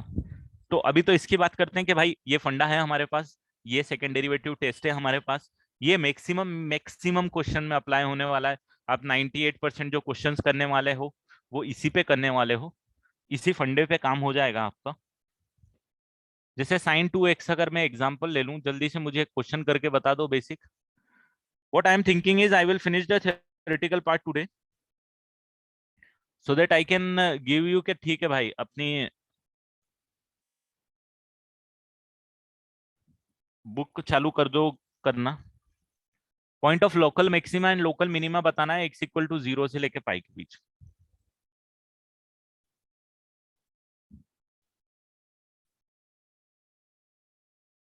बस इसके बाद एक और टेस्ट है एनथ डेरिवेटिव टेस्ट।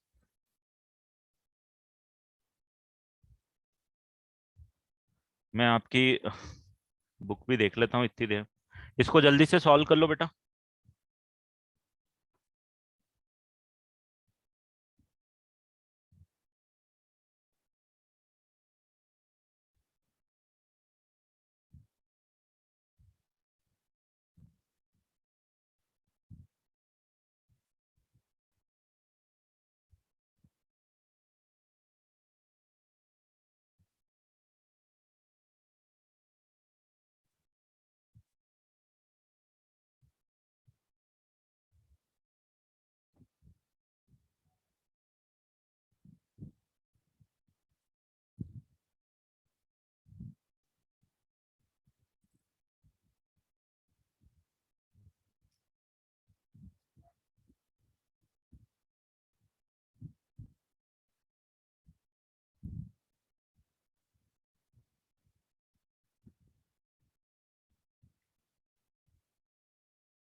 एक दो क्वेश्चन में सेकंड डेरिवेटिव टेस्ट पे कराऊंगा आपको आज, ताकि आप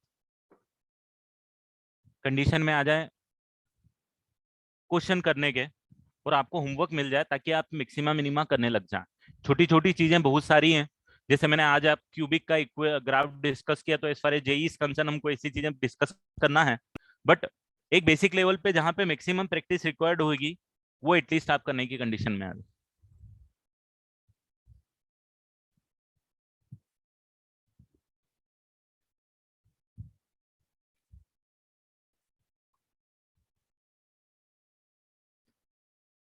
देखो sign to x minus x को डिफ्रेंशिएट करेंगे तो हमारे पास आ जाएगा cos two x twice minus one, ये आ जाएगा F dash.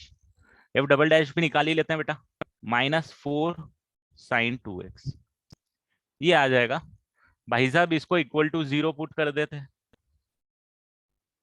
Cos two x is equal to one by two आ जाएगा बेटा। तो टू एक्स की वैल्यू आपके पास आ जाएगी, एक तो आ जाएगी वन बाई टू के लिए भाई साहब पाई बाई थ्री, और एक आ जाएगी आपके पास two pi minus pi by three, two pi minus pi by three बोले तो फाइव पाई बाई थ्री। तो एक्स की वैल्यू आपके पास आ जाएगी एक तो π/6 और दूसरी आ जाएगी 5π/6। ये फंडा समझ में आया? थोड़ा सा यहाँ पे कंफ्यूजन बिल्कुल मत रखना। एक्स जो है ये भाई साहब 0 से लेके पाई के बीच में लाई कर रहे हैं, तो ये जो 2x वाले भाई साहब है ये 0 से लेके 2π के बीच में लाई करेंगे। इसीलिए बेटा ये 0 से 2π के बीच में दो वैल्यूज लाई करेगी, वो दोनों लिख दी है। तो बिल्कुल मत कंफ्यूज होना कि सर ये वाली वैल्यू जो है ये पाई से बड़ी है। बिल्कुल पाई से बड़ी है, बट यहाँ पे ये 2x की वैल्यू है इसीलिए पाई से बड़ी है। क्योंकि अगर x 0 से लेके पाई के बीच में लाई कर रहा है तो ये जो 2x है ना, ये 0 से लेके 2π के बीच में लाई कर रहा है। तो इस इक्वेशन के जो सॉल्यूशन 0 से 2π के बीच में है वो दोनों मैंने यहाँ पे लिख दिया। ठीक है, तो ये π/6 हो गया और 5π/6 हो गया। अब इसको देखो यार, ये बोलेगा कि x इज इक्वल टू π/6 पे चेक करा दो sir, x is equal to 5π/6 पे चेक करा दो। तो x इक्वल टू π/6 पे 2x इज इक्वल टू π/3 आएगा। अभी π/3 आएगा 2x, तो भाई साहब ये जो है ये कौन से कोऑर्डिनेट में आ जाएगा? ये आ जाएगा फर्स्ट कोऑर्डिनेट में, और फर्स्ट क्वाड्रेंट में तो होती है साइन पॉजिटिव, तो ये भाई साहब पॉजिटिव और ये भी पॉजिटिव और ये माइनस नेगेटिव, तो नेगेटिव वैल्यू आएगी। किसकी? डबल डिफरेंशिएशन की, और नेगेटिव वैल्यू आ गई तो क्या होगा? मैक्सिमा होगा कि मिनिमा होगा? तो ये आ जाएगा maxima at x is equal to π/6। और सिमिलरली दूसरा वाला केस करेंगे तो x is equal to this है, तो 2x इज इक्वल टू 5π/3 है। 5π/3 भाई साहब फोर्थ क्वाड्रेंट में आता है, और फोर्थ क्वाड्रेंट में जो है ना ये साइन होते हैं नेगेटिव, तो ये नेगेटिव और ये एडिशनल नेगेटिव साइन जो यहाँ पे थी, ये नेगेटिव नेगेटिव मिलके हो जाएगा आपके पास पॉजिटिव, और पॉजिटिव आ जाएगा तो भाई साहब ये आ जाएगा minima at x is equal to 5π/6।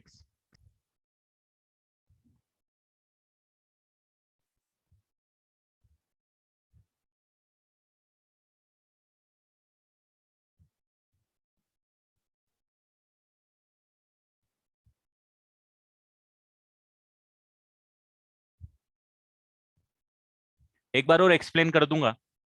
ये टिपिकल क्वेश्चन है बेटा, इस टाइप के क्वेश्चंस आपको बहुत हैंड्स ऑन होने चाहिए। हो सकता है थोड़ा कॉम्प्लिकेटेड लगे क्योंकि ट्रिग्नोमेट्री इन्वॉल्व हो गई है, ट्रिग्नोमेट्री के सॉल्यूशन दिखने की जरूरत भी पड़ रही है इसीलिए। अब देखो यहाँ पे आपके पास ये फंक्शन था साइन 2x वाला, इसको कर दिया डिफरेंशिएट, साइन का हो गया cos 2x, एक 2 एडिशनल बाहर आ गया, माइनस डिफरेंशिएट कर दिया तो भाई ये 1 तो हो गया 0 और ये हो गया -4, क्योंकि cos का होता है माइनस साइन x, तो माइनस साइन 2x और एक 2 बाहर आ गया तो 2 और एक नेगेटिव साइन बाहर आ गई। ये आ गया आपके पास, क्या आ गया? ये आ गया अपने पास normal f'(x) and f'(x). Now यहाँ पे बढ़ गए तो इक्वल टू 0 से इक्वेट कर दिया इसको क्रिटिकल पॉइंट निकालने के लिए। तो cos 2x इक्वल टू 1/2 आ गया दोस्तों। अभी cos 2x 1/2 आ गया तो 2x की वैल्यू क्या क्या ले लो? तो 2x की वैल्यू आप बोलोगे सर 2x की वैल्यू ले लो π/3 ले लो और 5π/3 ले लो। इन दोनों पे एक फर्स्ट क्वाड्रेंट में एक फोर्थ क्वाड्रेंट में वैल्यूज आएंगी 2x की, राइट? फर्स्ट और फोर्थ में पॉजिटिव होता है, ये तो निकाल लोगे कि किस एंगल के लिए cos 1/2 होगा, तो π/3 और 5π/3 की x की वैल्यू आपके पास क्या आ गई? आपने निकाल लिया x π/6 और x 5π/6। ये क्रिटिकल पॉइंट्स आ गए। अब क्रिटिकल पॉइंट्स पे x इक्वल टू π/6 पे भाई हम चेक कैसे करेंगे कि हमको मैक्सिमम मिनिमम आएगा? तो f'(x) की साइन चेक करेंगे। तो x इक्वल टू π/6 है, 2x π/3 है। अब 2π/3 पे हम क्या करेंगे बेटा? इसकी साइन चेक करेंगे। किसकी? इसकी, कि भाई साहब ये पॉजिटिव आ रही है कि नेगेटिव आ रही है। तो 2x π/3 है, तो साइन π/3 पॉजिटिव होता है तो ये माइनस आ जाएगा, तो ओवरऑल नेगेटिव आ गया दोस्त। तो नेगेटिव आ गया तो इसीलिए मैंने क्या बोल दिया? मैक्सिमा बोल दिया। सिमिलरली अगर x मेरे पास क्या है 5π/6 था, तो 2x मेरे पास 5π/3 था। 5π/3 मैंने इसमें पुट करके देखा, 5π/3 मैंने इसमें पुट करके देखा तो फोर्थ क्वाड्रेंट में था, फोर्थ क्वाड्रेंट में था तो साइन 2x नेगेटिव हो गया, वो नेगेटिव नेगेटिव मिलके मुझे पॉजिटिव मिल गया, और पॉजिटिव मिल गया तो भाई साहब मिनिमम हो मिनिमा हो। तो मैक्सिमा आ गया π/6 पे, मिनिमा आ गया 5π/6 पे। अभी ठीक है?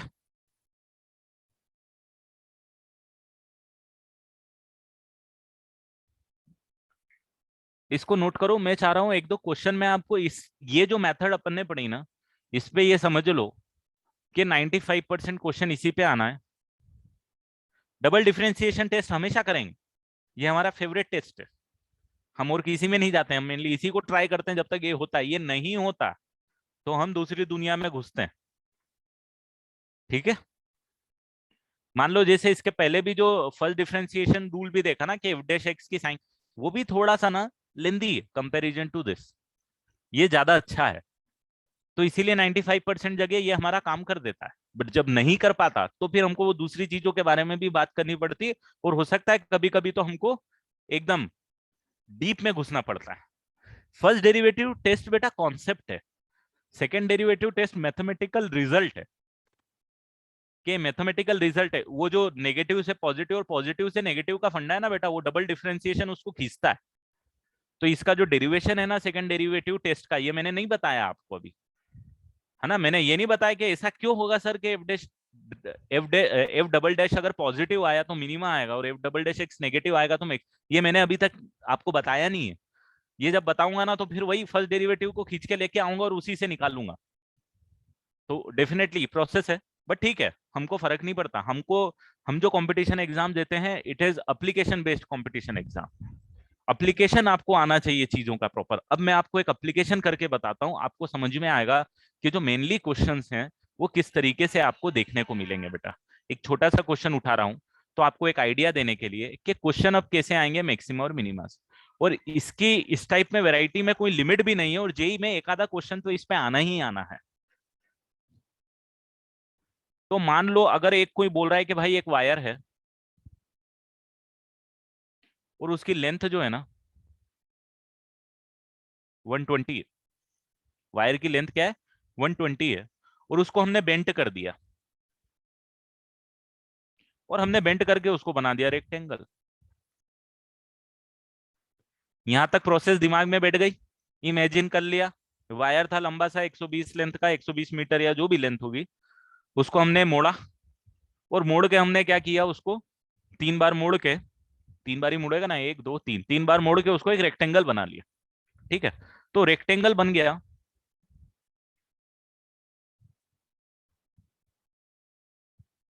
अब उसका डायमेंशन बताओ मुझे। अब डायमेंशन तो आप कुछ भी बना सकते हो, आपकी मर्जी की बात है, बट डायमेंशन बताओ। when the area of that when the area of that rectangle is maximum। आ गया मैक्सिमा मिनिमा का एप्लीकेशन।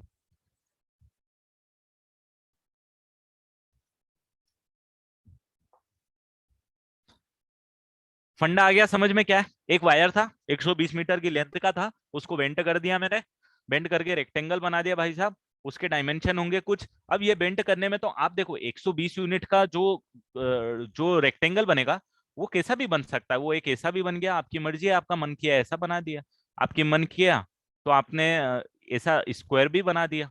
मतलब आप कैसा भी बना सकते हो, ये सब रेक्टेंगल की कैटेगरी में। बट भाई साहब सबका एरिया अलग अलग है, ऐसा ये बोल रहा है। हमको नहीं भी इमेजिन आ रहा है तो इसने बोल ही दिया भाई मैक्सिमम एरिया का निकालना है, तो डेफिनेटली एरिया वेरी कर रहा है। अब एरिया भाई साहब डिपेंड किस पे करता है?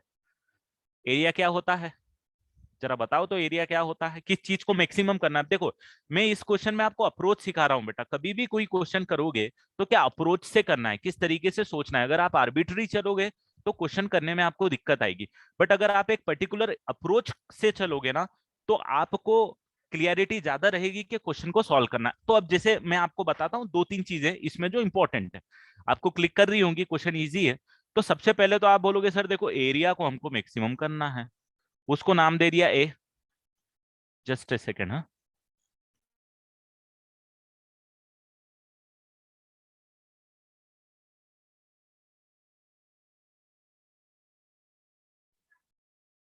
तो एरिया ए आपके पास होता है भाई लेंथ इंटू ब्रेथ। बहुत अच्छी बात है, हमको पता है। हमने ये क्यों लिखा, सबसे पहले रीजन अपने आप से लिखने का कि एरिया क्यों लिखा, क्योंकि भाई हमको मैक्सिमम करना है यार, इस क्वांटिटी को ही तो मैक्सिमम करना है। ठीक है, अब लेंथ और ब्रेथ क्या दोनों वेरिएबल हैं यहाँ पे? मेरे क्वेश्चन का जवाब देना, खुद से जवाब देना कि क्या लेंथ और ब्रेथ वेरिएबल है? बिल्कुल, लेंथ एंड ब्रेथ वेरिएबल है। मैं बता रहा हूँ क्षितिज, थोड़ा सा ध्यान दो, आपको खुद को समझ में आएगा कि किस चीज को डिफरेंशिएट करना है और क्यों करना है और किस तरीके से उसको प्रोसीड करना है। बट मेरी स्टेप्स पे ध्यान दो बेटा, मेरी चीजों पे ध्यान दो। जब तक ये चीजें आपको क्लियरिटी नहीं देगी ना, क्वेश्चन में अटकोगे आप। तो मैंने सबसे पहले क्या लिखा बेटा, मैंने सबसे पहले लिखा एरिया जो जो मेरे को मैक्सिमम मिनिमम करना है, और उस पे मैंने लिखा कि लेंथ इनटू ब्रेड्थ होता है, ये फॉर्मूला मुझे पता है। और मुझे ये भी पता है कि भाई लेंथ और ब्रेड्थ वेरिएबल है, ये लेंथ इसकी, ये ब्रेड्थ इसकी, ये लेंथ इसकी, ये ब्रेड्थ इसकी, ये लेंथ इसकी, और ये दोनों आपस में वेरिएबल है, ये दोनों वेरिएबल है, एक वेरिएबल नहीं है इसके अंदर। कितने वेरिएबल है, दोनों चेंज हो रहे हैं, लेंथ भी चेंज हो रही, ब्रेड्थ भी हो रहा है। तो अब आपका जो मेन काम होना चाहिए, ध्यान देना, आपका जो मेन काम होना चाहिए भाई साहब, इसको ना एक ही फंक्शन के, एक ही वेरिएबल के टर्म में लाना है। ध्यान देना, इसको किसके टर्म में लेके आना है, आपका काम क्या होना चाहिए, आपका लास्ट में आपका एम क्या होना चाहिए, आपका एम ये होना चाहिए कि I need to bring this into one variable, whether that variable can be l और कैन बी बी, इन दोनों में से कुछ भी हो सकता है। ठीक है, हर एक क्वेश्चन में ऐसा ही होगा। वो वेरिएबल कितने हैं, और एक वेरिएबल को आपको दूसरे वेरिएबल के टर्म्स में चेंज करना है। जैसे कि यहाँ पे आप बोलोगे कि सर देखो, आप कुछ भी करोगे, twice of length plus breadth जो है आपके पास, वो तो आपके पास 120 रहेगा, वो कांस्टेंट रहेगा, उसमें हम कुछ भी नहीं कर सकते, राइट, क्योंकि वायर की लेंथ तो कांस्टेंट है नहीं।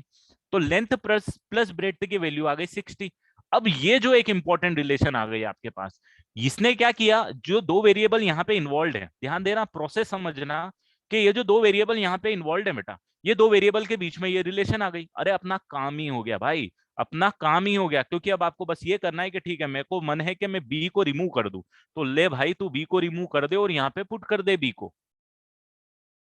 तो ये क्या हो जाएगा आपके लिए, एक वेरिएबल में आ गया, और जब एक वेरिएबल में आ गया तो आपको फंक्शन बन गया, और फंक्शन बन गया तो फिर आपको पता ही है क्या करना है, ए की वैल्यू निकाल लो, 60l माइनस एल स्क्वायर है, और इसको मैक्सिमा मिनिमा करने के लिए आप ए डैश निकालोगे, जो कि बोलोगे कि 60 माइनस 2l होगा सर। आप ये बोलोगे ये डबल डैश भी निकालोगे, जो कि -2 होगा, और आपको ये पता चल ही चुका है कि भाई -2 होगा, तो अगर डिफरेंशिएशन मिनी ये है तो मैं इसका मिनिमा निकाल सकता हूँ, सॉरी मैक्सिमा निकाल सकता हूं, क्योंकि डबल डिफरेंशिएशन तो मेरे पास परमानेंट नेगेटिव ही आ गया।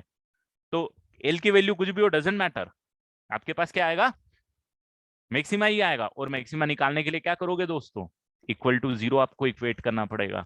तो एल की वैल्यू क्या आ जाएगी, एल की वैल्यू आपके पास आ जाएगी 30। अभी एल की वैल्यू 30 आ जाएगी दोस्तों, तो अगर आपसे पूछा कि मैक्सिमम एरिया क्या होगा, तो एरिया होगा ना, वो होगा 30 × 60 - 30, तो जो कि 30 स्क्वायर हो जाएगा। और आप बोलोगे sir l is equal to 30 अगर आपने लिया है तो थोड़ा बी को भी ध्यान दे दो, बी की वैल्यू भी तो 30 आ रही है। अरे इसका मतलब क्या हो गया, जरा बताओ तो, दोनों 30 30 आ गई। इसका मतलब क्या हो गया कि रेक्टेंगल का मैक्सिमम एरिया जब आएगा जब वो रेक्टेंगल नहीं वो स्क्वायर बनेगा। ऑब्वियसली स्क्वायर भी रेक्टेंगल ही होता है, तो उसका बोलना सही है एकदम। बट अगर आपको ये बोल दिया कि पैरामीटर फिक्स कर दिया, इस क्वेश्चन को डीप में समझना, अगर मैंने पैरामीटर फिक्स कर दिया और मैंने बोला है मैक्सिमम एरिया का रेक्टेंगल निकालना है, तो आप बोलोगे सर वो स्क्वायर ही होगा। नहीं, ये जेईई मेंस लेवल क्वेश्चन नहीं है, एकदम इजी क्वेश्चन है बेटा।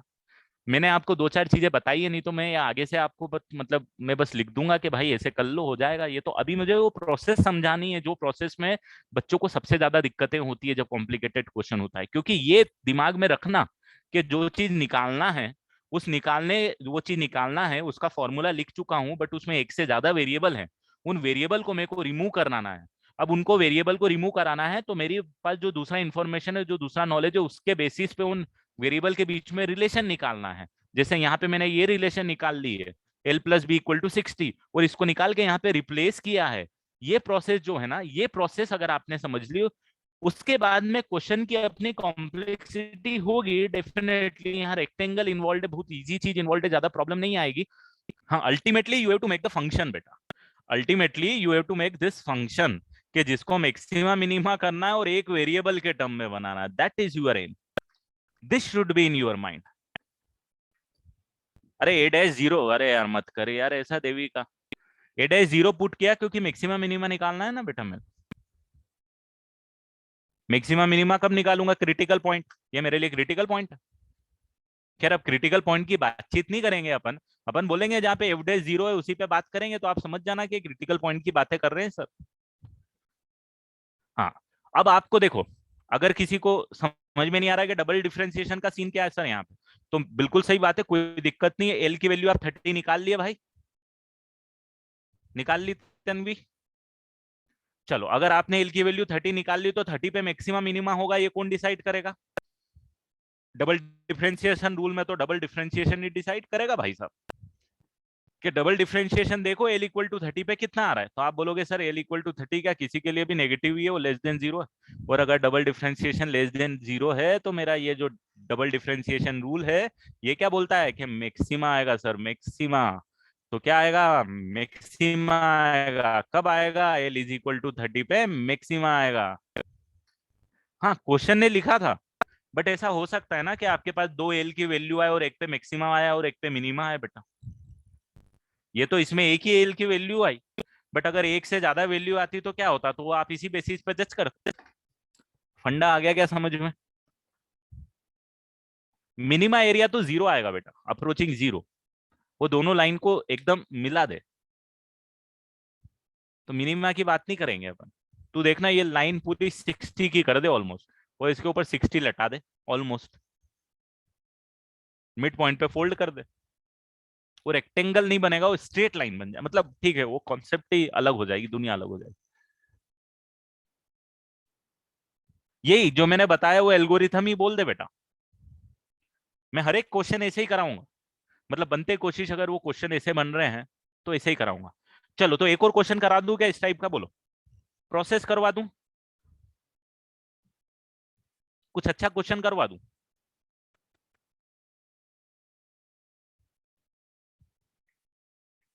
सिमिलर प्रोसेस से कराऊंगा, क्वेश्चन थोड़ा सा टफ कराऊंगा, थोड़ा सा, ज्यादा भी नहीं। ज्यादा भी कराऊंगा बट अभी नहीं कराऊंगा। आपको मेरे को प्रोसेस समझानी है कि प्रोसेस में भी थोड़ी सी कॉम्प्लेक्सिटी आपके पास आ जाए। वो प्रोसेस आपको समझ में आ जाएगी तो फिर क्वेश्चन आपसे होने लगेंगे बेटा, फिर ये बिल्कुल भी चैलेंज नहीं करेंगे।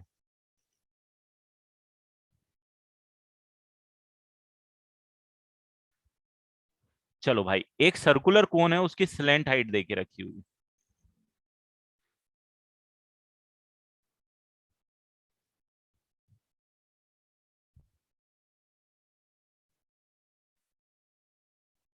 आपको सेमी वर्टिकल एंगल निकालना है।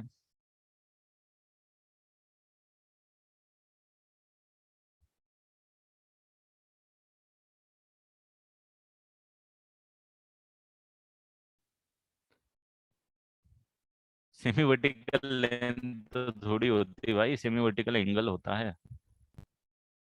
आपको सेमी वर्टिकल एंगल निकालना है ऑफ द कोन। बट आपको ये ध्यान में रखना है कि जो वॉल्यूम है ना भाई, वो मैक्सिमम होना चाहिए। वॉल्यूम है उसको मैक्सिमम करना है। तो इसमें क्या है कि आप देखोगे ना तो इनफाइनाइट डिफरेंट आप सेम स्लाइंट हाइट के कोन बना सकते हो, जैसे ये बना दिया। आप यही स्लेंट हाइट की एकदम मिनिमम रेडियस करके भी बना सकते हो। ये एल आ गया। तो ये स्लेंट हाइट सेम है, बट डेफिनेटली सबके वॉल्यूम अलग अलग है इन सबके। अब आपको तो चाहिए भाई मैक्सिमम वॉल्यूम वाला। अब ट्राई करो आप, लो आप 2 मिनट 5 मिनट और इसको सॉल्व करके देखो, वही प्रोसेस थॉट देना दिमाग में।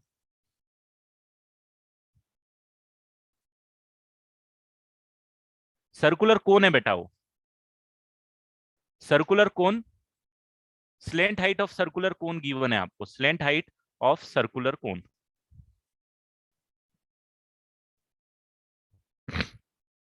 Slant height, not height, slant height. ये टेढ़ा वाला हाइट, टिल्टेड हाइट जो होती।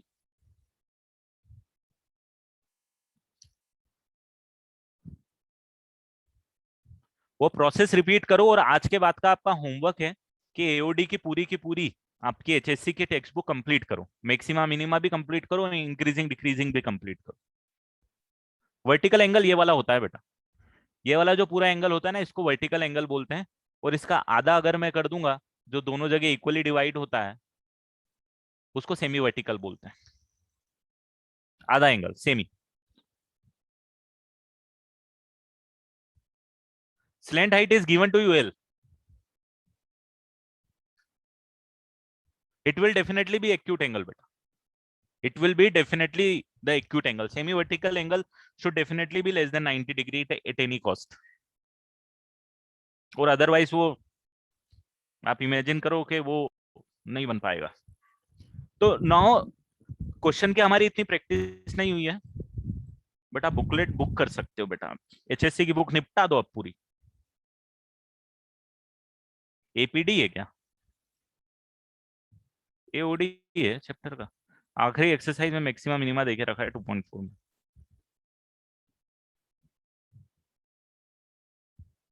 और maximum question double differentiation rule से ही होंगे, nth डेरिवेटिव टेस्ट तो बताया भी नहीं, बट ठीक है।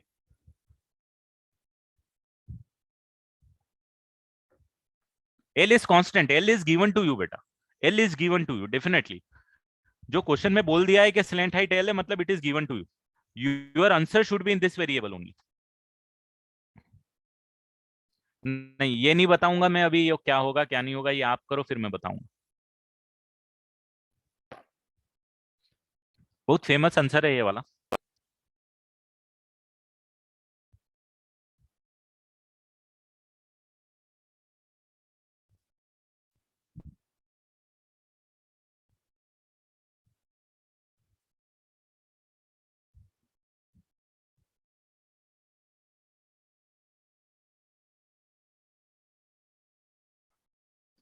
ये चैप्टर अवर मैंने अभी आपको बेटा कॉन्सेप्चुअली थोड़ा सा करा दिया है, और मैंने आपको उस कंडीशन में ला दिया है कि आप मैक्सिमम क्वेश्चन की प्रैक्टिस कर पाओ। चैप्टर अवर नहीं हुआ है अभी, बहुत सारी चीजें मुझे बताना बाकी है बेटा।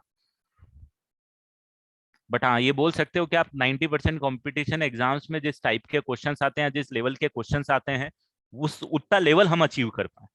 मैंने बोला भी था कि मेरा एम सिर्फ ये नहीं है कि अपन बड़ी बड़ी बातें करें, हमारा एम ये है कि भाई हमसे 90% क्वेश्चन होना चाहिए यार एग्जाम में। This is should aim. तो मैं जो भी टॉपिक अभी तक आपको प्रीवियस 2 3 4 टॉपिक पढ़ाए हैं, मैंने वही सोच से पढ़ाए। मैंने ऐसे टिपिकल जैसे हमेशा क्लासरूम में हम लोग पढ़ाते हैं, बड़ी बड़ी बातें करके टफ टफ क्वेश्चन कराते हैं क्लास में, मैंने ये वाली अप्रोच नहीं ली है। ठीक है।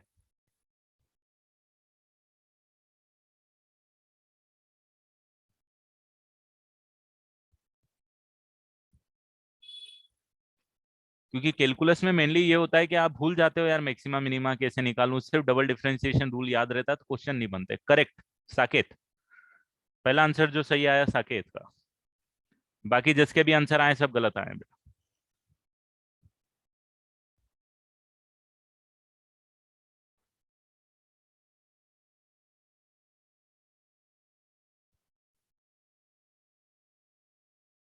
हम्म, राहिल सही है आपका भी। हाँ, राहिल का सही आया है, और एक और साकेत का सही था, पता नहीं नाम भूल गया मैं।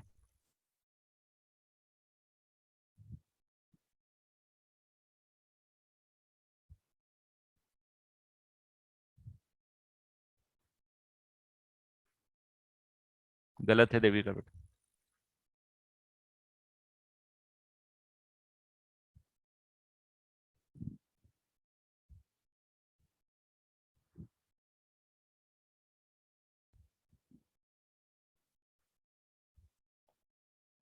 गलत है बेटा।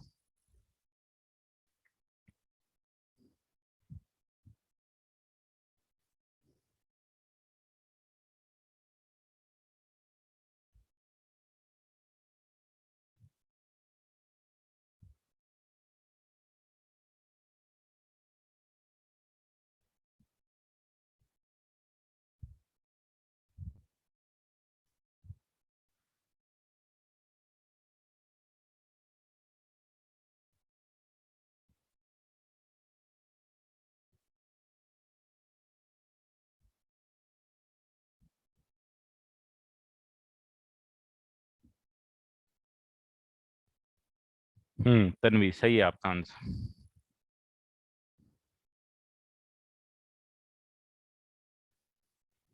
चलो,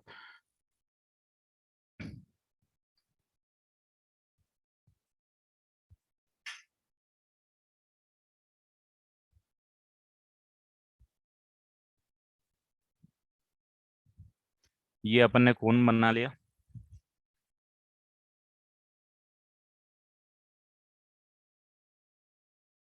ये सेमी वर्टिकल एंगल हो गया मेरे पास थीटा। ये मेरे पास सेल मेरे को गिवन है। वॉल्यूम का फॉर्मूला क्या होता है?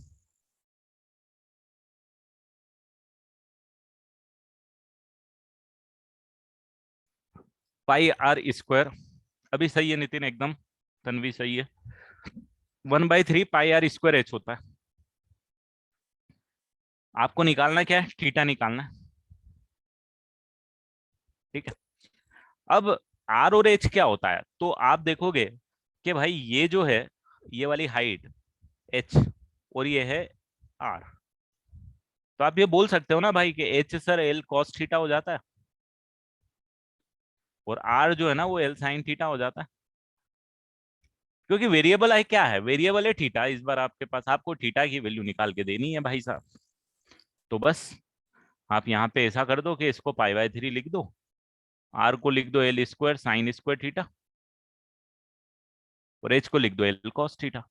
अप्रोच क्या थी? वही थी, एक वेरिएबल के टर्म में लाना है।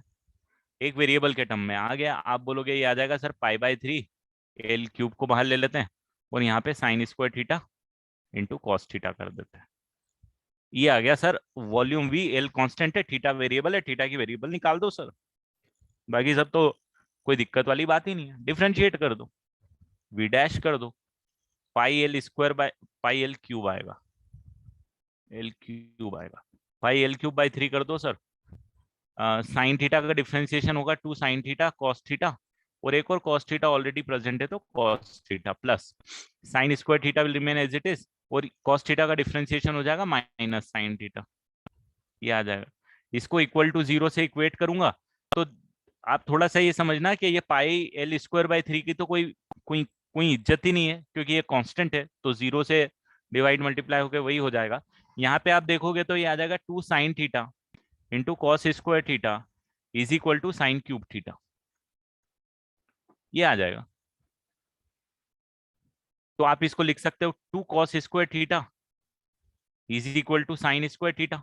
अब आप बोलोगे कि sir sine theta equal to 0 solution हो जाना चाहिए, but sine theta equal to 0 कोई सॉल्यूशन नहीं होगा, क्योंकि थीटा 0 डिग्री का कोई कोई मतलब नहीं बनेगा। ठीक है भाई, तो क्या करोगे? तो 2 is equal to tan square theta कर देना सर। तो देयरफॉर टेन थीटा की दो वैल्यूज आनी चाहिए सर, प्लस और माइनस रूट टू। तो डेफिनेटली माइनस रूट टू तो नहीं लोगे तुम, tan theta is equal to root two ही लोगे। और आपको पता है कि आपको इस क्वेश्चन को ना डबल डिफरेंशिएट करके देखना पड़ेगा जब आप आपकी बोर्ड की एग्जाम दे रहे हो। तो बोर्ड की एग्जाम में बता मांगेंगे वो कि double differentiation tan theta equal to root two के लिए मैक्सिमा होगा, बट हम तो मानेंगे कि भाई हमको तो पता ही है कि मैक्सिमा होगा, क्योंकि इसके अलावा कोई एंगल है नहीं। और मैक्सिमम निकाल सकते हैं, मिनिमम तो हम कितना निकाल सकते हैं? 0 निकाल सकते हैं इसमें एकदम। ये टिप पॉइंट को एकदम उससे नीचे से मिला के माइनस रूट टू इसीलिए रिजेक्ट किया बेटा। Tan theta minus root two कब होगा? जब थीटा आपके पास क्या होगा? 90 डिग्री से बड़ा होगा, जो पॉसिबल नहीं। सेमी वर्टिकल एंगल में minus root two tan theta की वैल्यू कैसे लेंगे हम, खुद बताओ। करेक्ट?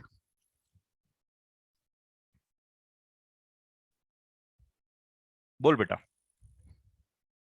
सर मुझे सिर्फ एक क्वेश्चन है, वो 2 कॉस स्क्वायर थीटा और साइन स्क्वायर थीटा के नहीं, 2 sine theta cos square theta is equal to sine cube theta, ये वाले सर हमने हाँ। सीखा था जब ऐसे इक्वेशंस आते हैं तभी कभी कैंसिल नहीं करते, कॉमन लेना पड़ता है ताकि हाँ आंसर कोई कॉमन, मिस हाँ। ना हो जाए। हाँ वही प्रोसेस है बेटा, कॉमन लेने की प्रोसेस में साइन थीटा इक्वल टू 0 आएगा। वो कॉमन अपन लेते हैं ना, तो उसको ऐसा कर देते हैं 2 sine cos square minus sine cube equal to 0 है, राइट? तो कॉमन लेगी तो साइन आ जाएगा बाहर, और 2 cos square minus sine square equal to आ जाएगा 0। तो दो सॉल्यूशन आएंगे, एक तो इसको 0 ले लो या इसको 0 ले लो। तो इसको 0 मैंने यहाँ ले लिया ना। मैंने उसको डिफरेंट तरीके से बोला कि मैं जो वेरिएबल को कट कर रहा हूँ उसको इक्वल टू 0 ले लेता हूँ, वही वेरिएबल यहाँ पे सॉल्यूशन देता है एक्चुअली। तो वो जो तू बोल रही है और जो मैंने लिखा है ना, वो दोनों सेम है, सिर्फ तरीका अलग है। हाँ सर, मुझे इस तरीके का मतलब मैंने देखा नहीं था इसमें ओके इसका। ओके, तो अभी अभी क्लियर हो गया कि साइन थीटा कैंसिल किया तो sine theta equal to 0 solution लिख देने का बस।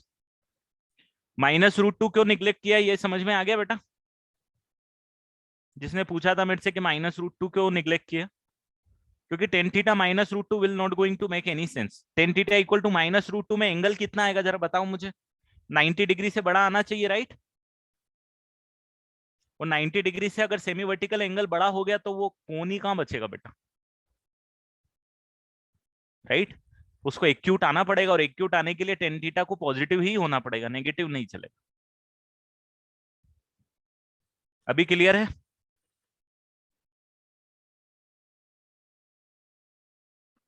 कॉट थीटा इक्वल टू 1/√2 आएगा, फिर √3 नहीं आएगा बेटा।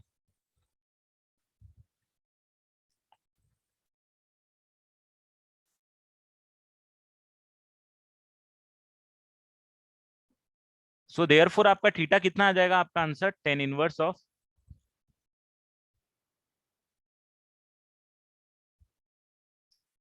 ठीक है, तो अब देखो आपको क्या करना है, ये पॉइंट इंपॉर्टेंट है। आपको आपकी एचएससी की बुक उठाना है और उसको पूरा सॉल्व करो। अभी तक जितना पढ़ाया हुआ है उसके बेसिस पे वो पूरी सॉल्व होने लगेगी। हो सकता है क्वेश्चन में थोड़ी सी प्रॉब्लम आए आपको सॉल्व करने में, बट ठीक है, कॉन्सेप्चुअली आपको सॉल्व होने लगेंगी। वो तो प्रैक्टिस करो, प्रैक्टिस ही तो इम्पोर्टेंट है। अब फिर मैं मेरे हिसाब से आज के लेक्चर के बाद मैं मेरे हिसाब से ले जाऊंगा कि मेरे को जेई के लिए क्या क्या पढ़ाना है और क्या क्या करवाना है। ठीक है, तो मैंने कॉन्सेप्ट सारे बता दिए।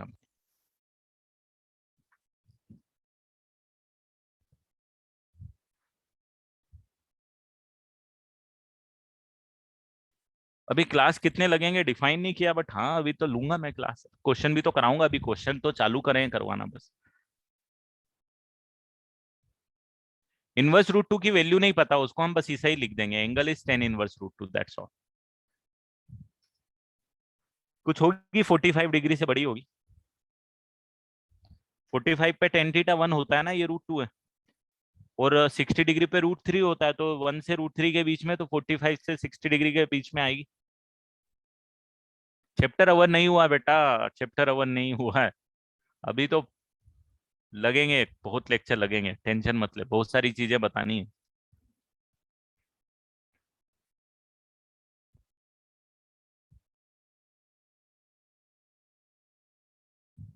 चलो एक क्वेश्चन करो अब।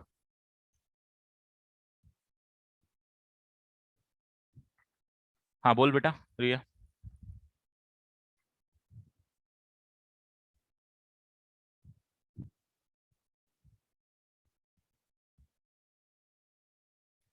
Ten theta equal to -√2, then theta lies in the second quadrant बेटा।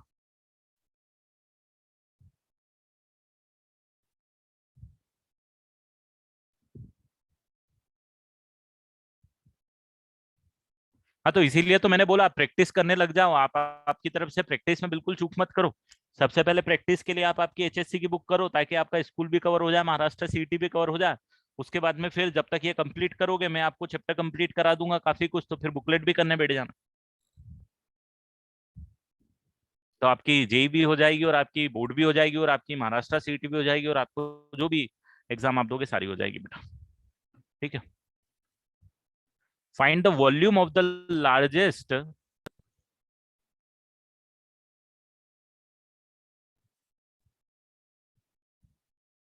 और द लार्जेस्ट सिलेंडर। इनफैक्ट अभी तो हमने मैक्सिमम मिनिमा के भी सारे कॉन्सेप्ट कहाँ बताए, मैंने आपको रुकवा दिया ना सेकंड ऑर्डर डेरिवेटिव के बाद। मैंने nth ऑर्डर डेरिवेटिव टेस्ट आपको नहीं बताया, और मैंने डबल डिफरेंशिएशन तो सीन में ही नहीं बताया कि डबल डिफरेंशिएशन की दुनिया क्या चल रही है। डबल डिफरेंशिएशन भी देखेंगे अभी तो हम, कि डबल डिफरेंशिएशन का इम्पैक्ट क्या होता है।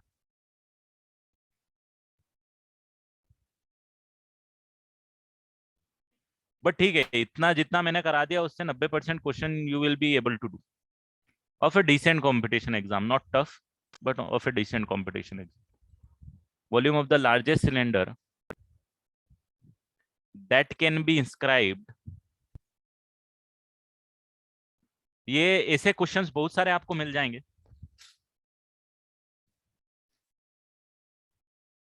और ये सॉल्व करना आपको जरूर आना चाहिए बेटा। Volume of the largest cylinder that can be inscribed in sphere, that can be inscribed in a sphere,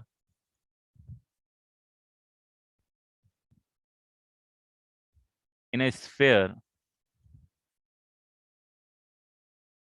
in a sphere of radius r।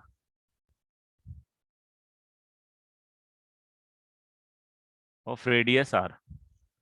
तो ये क्या है, एक स्फीयर के अंदर सिलेंडर है, स्फीयर के अंदर कोन भी हो सकता है बेटा, है ना, कोन के अंदर स्फीयर भी हो सकता है, सब में मैक्सिमा मिनिमा निकल सकता है।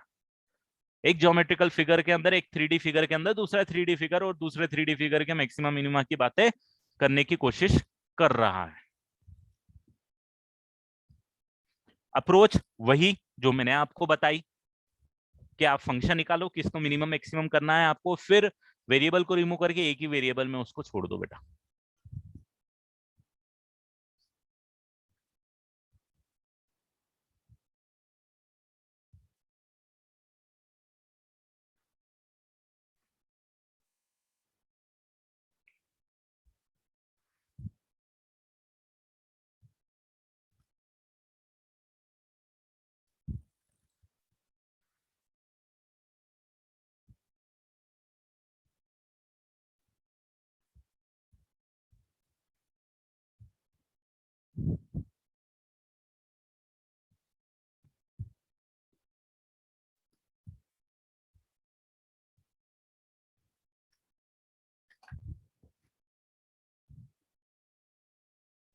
नहीं, ये मुझे नहीं पता, ये आपको फिगर देख के ही बताना पड़ेगा बेटा, ऐसा जरूरी नहीं है देविका।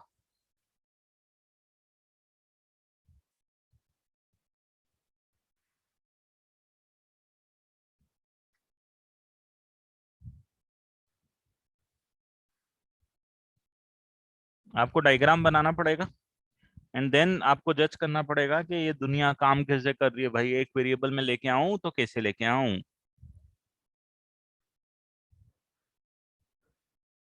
सबसे पहले सिलेंडर का वॉल्यूम लिख लो, जिसको मैक्सिमम करना है, उसमें वेरिएबल देख लो कितने हैं, फिर उन वेरिएबल के अंदर रिलेशन निकालो।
आंसर तो मुझे भी नहीं याद, निकालना पड़ेगा।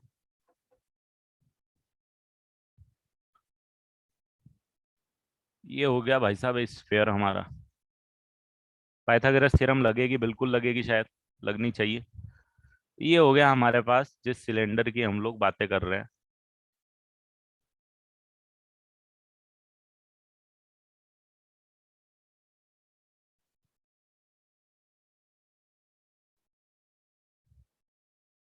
ये सिलेंडर हो गया, ये इसका सेंटर पॉइंट हो गया, ये इसका सेंटर पॉइंट हो गया, और इन सेंटर पॉइंट को जब ज्वाइन करोगे दोस्तों, तो यहीं पे कहीं पे सर्कल का सेंटर पॉइंट लाई करना चाहिए। करेक्ट बोल रहा हूँ, सिमिलरिटी, सिमिलरिटी होना चाहिए, बिल्कुल होना चाहिए, क्योंकि दोनों सिमिलर, दोनों फिगर इसी टाइप के हैं। और आप बोलोगे कि देखो ये वाली जो रेडियस है आपको नहीं पता है, इसकी हाइट भी आपको नहीं पता है। इसकी रेडियस कैपिटल आर ले लेता हूँ, क्यों ले लेता हूँ दोस्तों, सिंपल सा रीजन है, क्योंकि भाई साहब इसकी जो रेडियस है ना, ये गिवन है मेरे को स्मॉल आर, ये गिवन है मेरे को स्मॉल आर, ठीक है।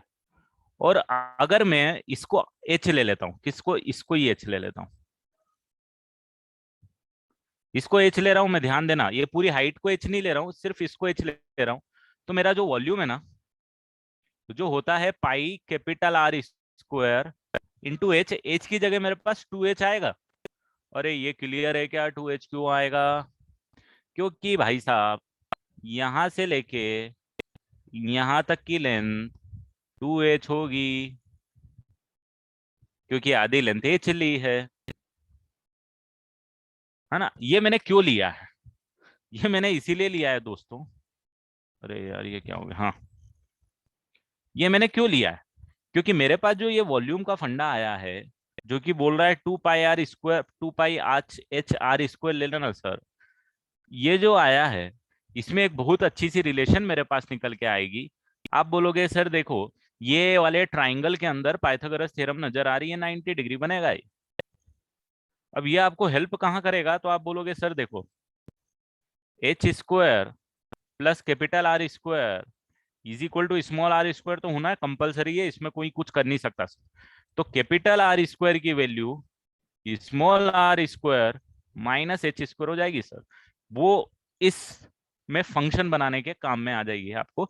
जैसे मैंने बोला था कि दो वेरिएबल को रिमूव करके दोस्तों एक वेरिएबल आपको लेके आना है, तो 2 पाई एच को रहने दो और आर स्क्वायर को r square minus h square कर दो। हो गया, एच एक ही वेरिएबल आ गया, अब एच आपका काम आसान हो गया, राइट। ये 2 पाई आ गया, एच को अंदर मल्टीप्लाई कर देता हूँ, r square h minus h cube आ गया। डिफ्रेंशिएट कर दूंगा वी को। समझ में आया? फंडा मैंने वही किया, राइट। फंक्शन में दो वेरिएबल थे, एच और आर में से एक को दूसरे के टर्म में रिमूव करना था। मैंने एच को आर के टर्म में नहीं डाला, यहां से मैं एच को आर के टर्म में भी डाल सकता था, बट मैंने कैपिटल आर को स्मॉल एच के टर्म में डाला, क्योंकि यहाँ पे कैपिटल आर स्क्वायर था और मुझे यहाँ कैपिटल आर स्क्वायर डायरेक्ट मिल गया। मेरी स्मार्टनेस समझ में आ रहा है? ये भी आपको ध्यान रखना है किस वेरिएबल को पुट करना है। पूरे हाइट को क्या अज्यूम, एच अज्यूम कर लोगे तो यहाँ पे h/2 आएगा बेटा, यहाँ पे h/2 आएगा और यहाँ पे फॉर्मूले में एच आएगा, बस यही फर्क पड़ेगा। आंसर में फर्क नहीं पड़ेगा, आंसर सेम आएगा। एंगल लेके क्यों चले अपन? कॉम्प्लिकेटेड बना देगा बेटा, चल के लेके चल तो सकते हैं अपन। वी डैश अगर मैं करूंगा तो r square as it is और -3h² एज इट, और इज इक्वल टू 0 करूंगा तो मेरे पास आ जाएगा r square is equal to 3h²। So therefore h square is equal to आ जाएगा r square by 3, and therefore h is equal to आ जाएगा r/√3। डबल डिफरेंशिएशन कर दो आप इसको भले ही, 2 पाई -6h आ जाएगा, definitely negative for all the values of, therefore maxima आना ही चाहिए वॉल्यूम का। अब वॉल्यूम का मैक्सिमा जो आएगा, वो मैक्सिमम वॉल्यूम क्या आएगा? तो वॉल्यूम आपके पास आ जाएगा 2 pi r/√3 into r square minus r square by 3, h square की वैल्यू आर स्क्वायर बाय 3। तो ये आ जाएगा आपके पास 2 4 पाई r³ बाय √3, ये मैक्सिमम आ जाएगा। उसके लिए हाइट अगर पूछोगे तो ये तो मैक्सिमम वॉल्यूम आ जाएगा आपके पास। खैर कैलकुलेशन सही करी है ना मैंने? हाँ सही होनी चाहिए। ये मैक्सिमम वॉल्यूम आ जाएगा। किसके लिए आएगा? क्या हाइट होगी? तो आप बोलोगे हाइट होगी सर r/√3, और आप पूछोगे सर रेडियस क्या होगी?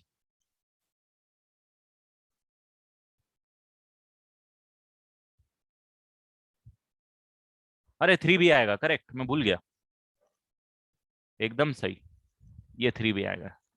और कैपिटल आर की वैल्यू क्या होगी? तो कैपिटल आर की वैल्यू आप यहाँ से निकाल सकते हो। एच स्क्वायर की वैल्यू हो जाएगी आपके पास r² बाय 3, तो ये आ जाएगा आपके पास 2r² बाय 3। तो ये जो वैल्यू आ जाएगी आपके पास √2r/,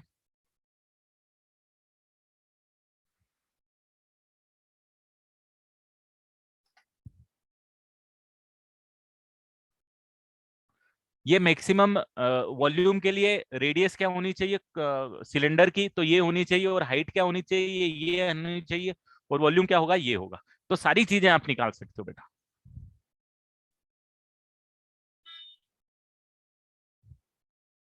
ओ भाई साहब ऐसा मत करो तुषार, ये आर तो कांस्टेंट है मेरे दोस्त, तो आर स्क्वायर का डिफरेंशिएशन तो 0 हो जाएगा।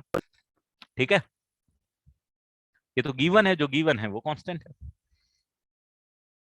2/√3 आ रहा है क्या? कुछ गड़बड़ मचा दिया क्या मैंने? यार इसके अंदर पुट कर रहा हूं तो मुझे तो आ रहा है यार, एच स्क्वायर की वैल्यू कितनी आएगी? R²/3 आना चाहिए ना बेटा। सही है, ये सही है यार।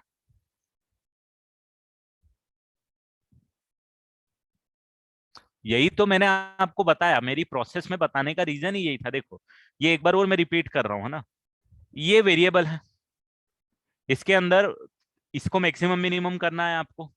तो एच और आर दोनों है, तो एच ये है और आर ये है, और ये दोनों क्या है? ये दोनों वेरिएबल हैं, क्योंकि कोन की साइज से उसकी हाइट और रेडियस में अंतर पड़ने वाला है। अब आपको जो है ये गिवन है, ये गिवन है आपको, क्योंकि बोल के रखा हुआ है रेडियस आ रही है यहाँ पे, स्फीयर की रेडियस गिवन है। अब आपका एम ये होना चाहिए यार, इसमें से एक वेरिएबल को रिमूव करना है अपन को, दूसरे वेरिएबल के टर्म में लाना है। तो मैंने यहाँ पे ये वाली रिलेशन लिखी, डायग्राम से मैंने जज किया, पाइथागोरस थ्योरम ये बोल रही है, तो कैपिटल R² की वैल्यू ये है। तो कैपिटल R² जो वेरिएबल था उसको रिमूव करके मैंने एच के टर्म में यहाँ लेके आ गया। अब ये जो एक्सप्रेशन बचा बेटा, कौन सा? ये वाला एक्सप्रेशन। इस एक्सप्रेशन में जरा बताओ अब कितने वेरिएबल है? सिर्फ एक ही वेरिएबल है, capital h, sorry small h. R तो कांस्टेंट है क्योंकि ये तो गिवन है आपको, एक ही वेरिएबल है। अब एक वेरिएबल बन गया मतलब अब आपका काम हो गया, फंक्शन बन गया, डिफरेंशिएट करके सॉल्व कर दो उसको। प्रोसेस वही होगी जो मैंने आपको बताया।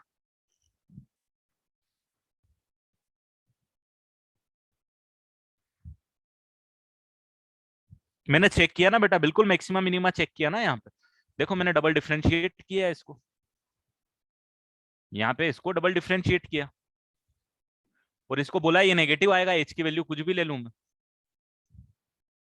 नेगेटिव आएगा तो इसीलिए तो मैक्सिमा आएगा। नहीं ये देने से नहीं होगा बेटा, फिर वही बात है कि हो सकता है आर की वैल्यू एक से ज्यादा है।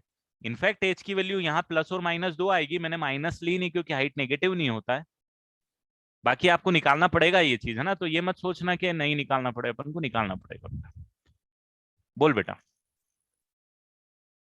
सर आवाज आ रही है? हाँ आ रही सर मतलब जब हम लोग को फर्स्ट डेरिवेटिव टेस्ट लगाना है तब हम लोग को इक्वल टू 0 करना है और बाद में रिलेशन निकालना है। है। और हाँ बाद में जो सेकंड है उसमें हम लोग को चेक करना है सेकेंड कि डेरिवेटिव वो, टेस्ट के फर्स्ट। नहीं सर फर्स्ट में वो था और सेकंड में हम लोग को सिर्फ चेक करना है कि वो प्लस या माइनस आ रहा है, वैसे ना?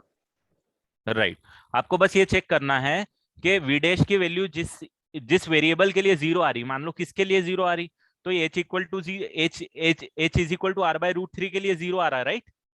यस अब सर। इस एच के लिए ये वी डबल डैश की साइन क्या होगी?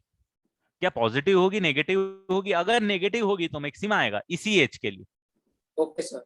और अगर पॉजिटिव होगी तो मिनिमा आएगा, simple. Okay sir, okay, thank you sir.